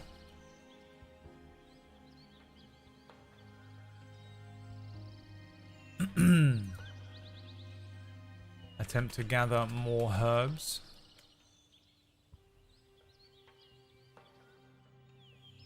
You've currently not used any spell slots. Thorn Whip is a cantrip.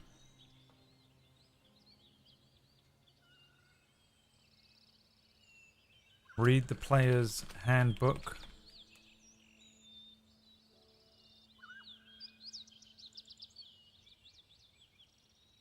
Alright. There you go. There's your options.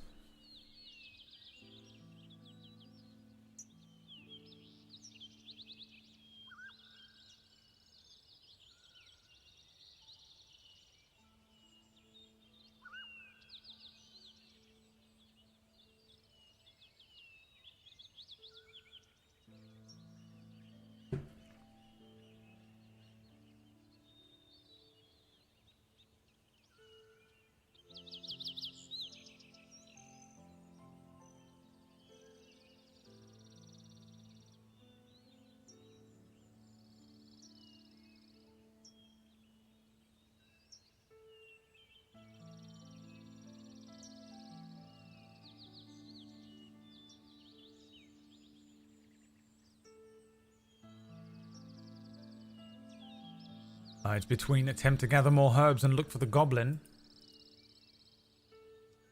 And the voted for answer is look for the goblin. Okay. Now, to attempt to track the goblin.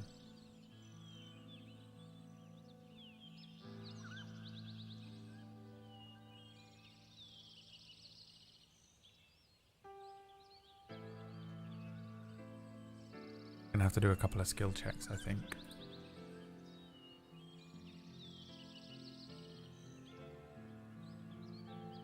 think the first check is going to have to be a survival check. Roll me a d20, chat. We take the second answer. You have a +3 to this. Now this is to interpret tracks, broken branches, other signs of passage that the goblin might have taken. Now goblins... Let's see how good goblins are at hiding their tracks. They're pretty dexterous. I'd say this will be a 10. Gary, you take the second roll, so keep going. Exclamation point, roll d20 in the chat, and it will randomly pick one of the rolls. The goblin is bleeding. That's reduced it to an 8. Thank you very much. Always argue with your DM. Always argue with your DM. An 11 plus 3, you've rolled a 14. You had to beat an 8. As you start moving around the underbrush, you discover blood. Little bits of blood. Blood? Blood. Okay. Now we need an investigation check. You have to apply your brain. This is an intelligence-based check. Start rolling the d20s, please. We take the second roll. Your investigation check. You have a +2 to this. See if you can continue to follow the blood, figure out where the goblin's going, how far ahead of you he is. Where is the goblin? An investigation check to follow the blood and maneuver through the forest.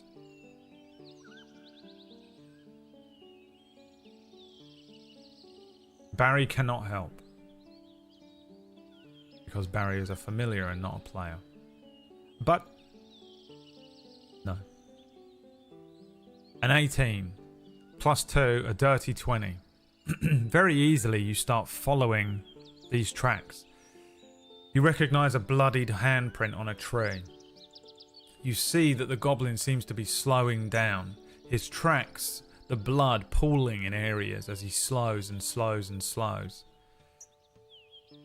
Now I will need a perception check from Gary. Gary has a +3 to perception. Let's get rolling. The second winning roll is the one that we're going to take.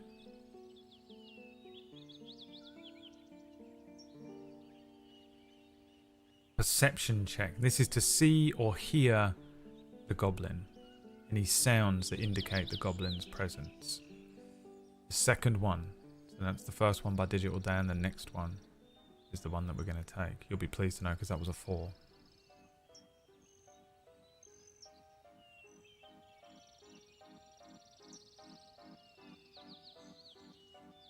A perception check.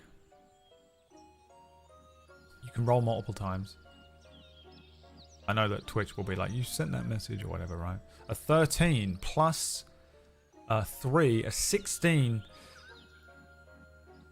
You come to an area, and before you see it, you hear the snuffling and sounds of the goblin. It sounds like the goblin is in pain. Perhaps he's dying ahead of you, or perhaps he knows you're there and he's trying to lure you in.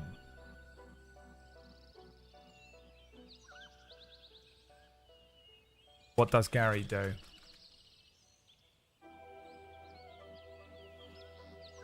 Let me see if I can get some...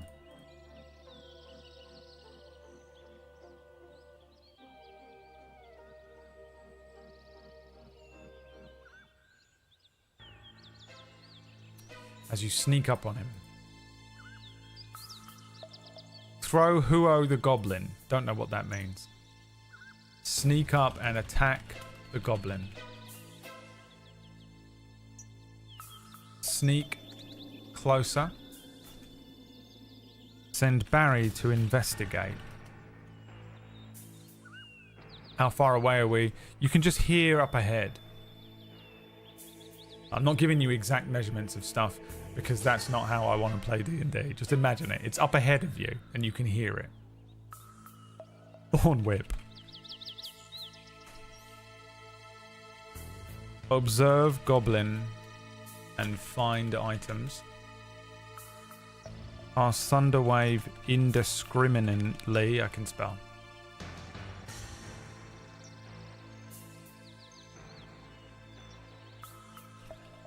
Walk over and say hi.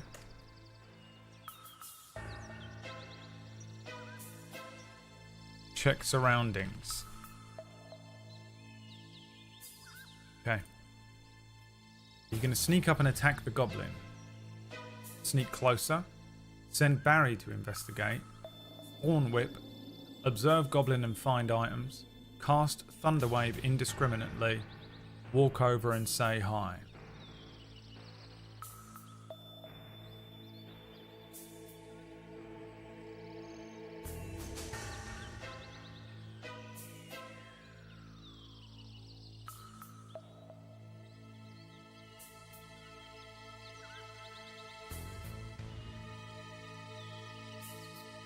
What would you like Gary to do?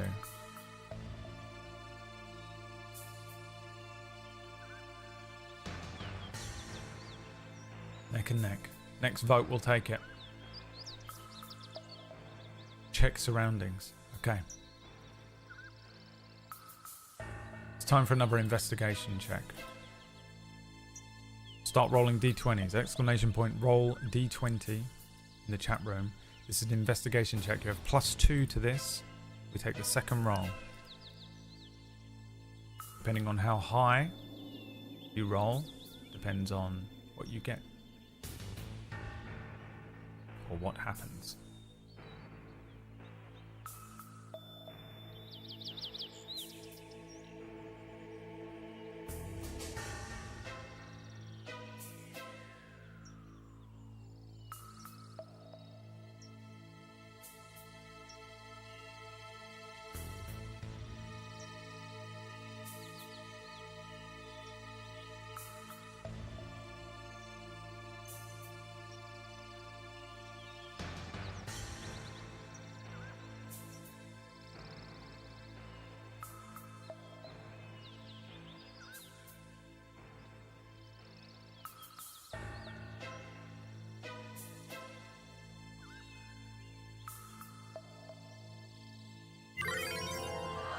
Damn.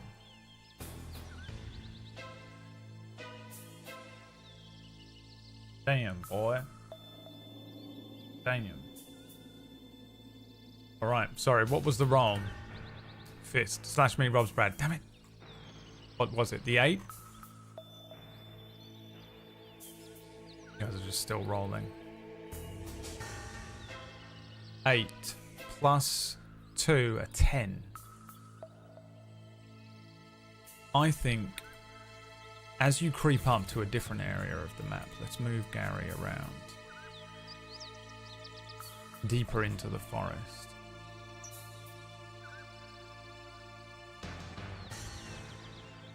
You check your surroundings. The goblin is alone. It is clearly bleeding out.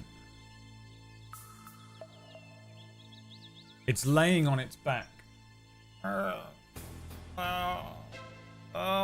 Bleeding out. If you leave it long enough, it'll probably just die overnight. Around the goblin are some of your items. You see the food and water scroll. You see the potion. The goblin is holding the potion in one hand and the ornate key in the other. Next to you is an absolutely enormous tree that would be very easy for you to climb and get up in the branches and look down in the goblin. Be very high above the goblin.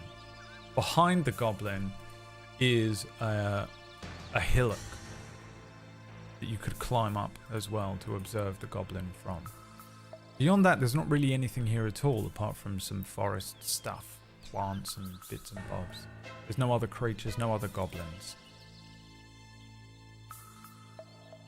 What does Gary do?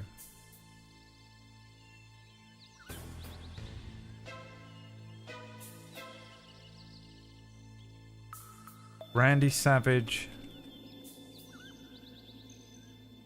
off the tree. Save him. Mercy kill him. Sneak up and tickle.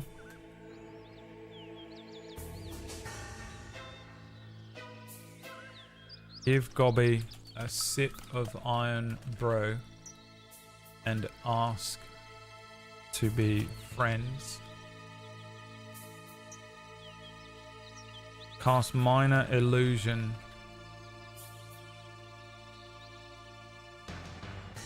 Potion bottle. Don't know what that means. Cast minor illusion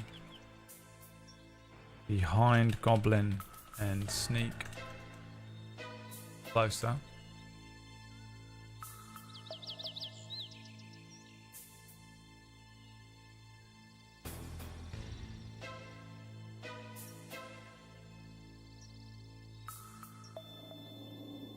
Heroic pose. All four arms. The choice is yours.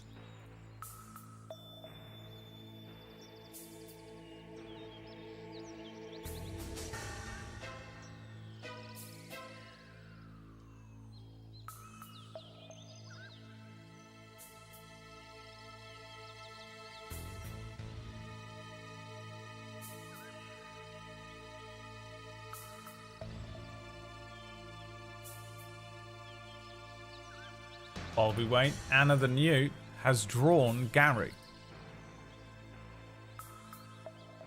with 4 arms. This is amazing, by the way. Oh, and Barry. Incredible work, Anna.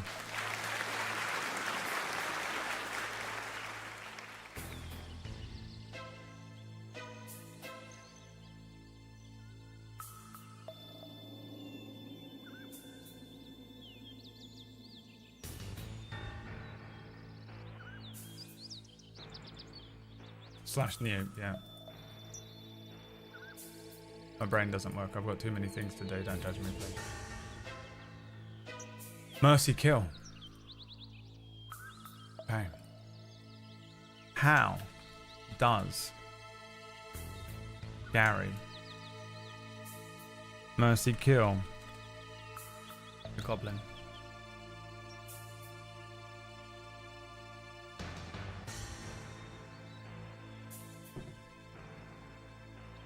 Thorn whip. UJ slamming. Bashes him over the head with the D&D manual. Bite him. Bash his head in with quarter staff. RKO out of nowhere.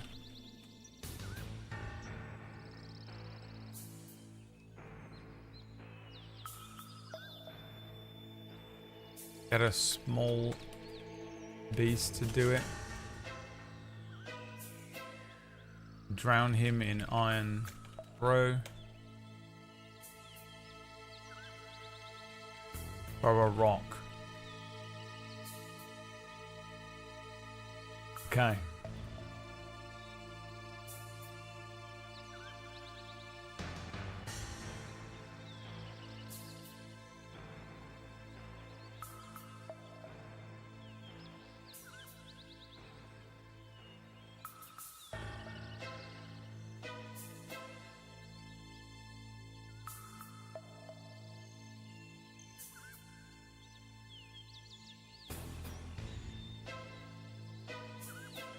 The RKO is dangerously high up.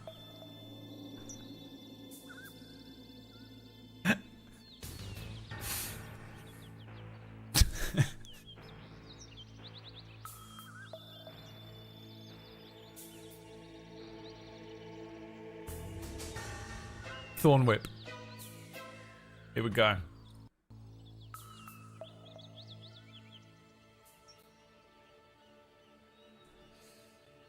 I'm going to set you within 30 feet of him, so you can attempt to do this. You simply have to. This guy is prone, and this is a melee spell attack, so you have advantage. Please make me an attack roll. You have a +3. We take the second and third roll, winning rolls.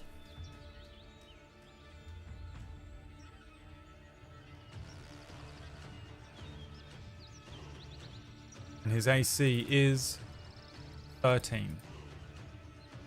There's a 16. You will hit. Let's see if you can get a nat 20. Oh, wait, no, that was the first one. Never mind. I need the second one, right? Yeah. Never mind. Keep rolling. Exclamation point, roll d20 in the chat. That's a 4.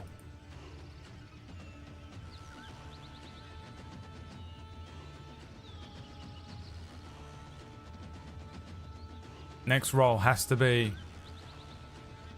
an 11. No, a 10. Another 4. Gary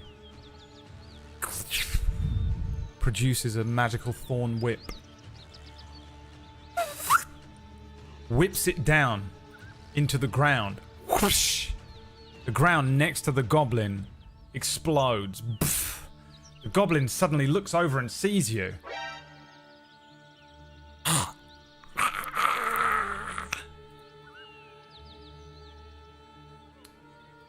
Goblin drinks the potion. The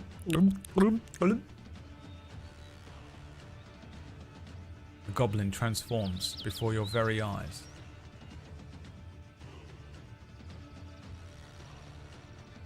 Into an owl bear.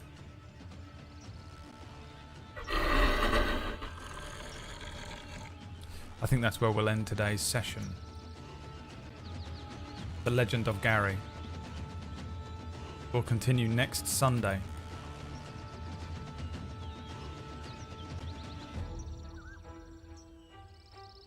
If you would like to tune in, next Sunday, 2 p.m. UK time, 9 a.m. Eastern, every Sunday we will now continue to play D&D. Twitch plays D&D, The Legend of Gary. I hope you had fun. This was ridiculous.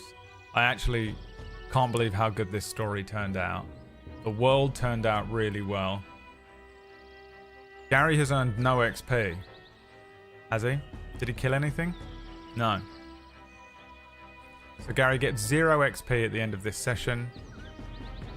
And he lost all of his magic items.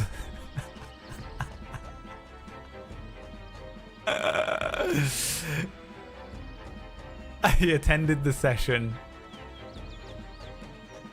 How much XP do you give for attending the session? 5%?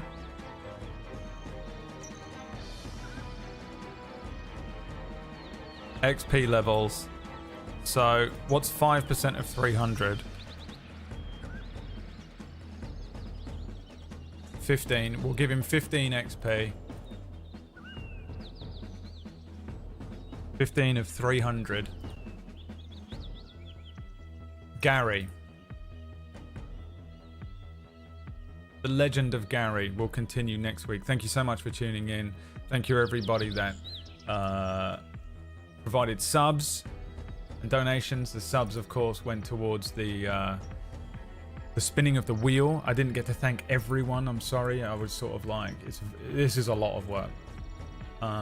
Thank you to Liam, who made the dice roller for us. Wouldn't have been able to do it without Liam.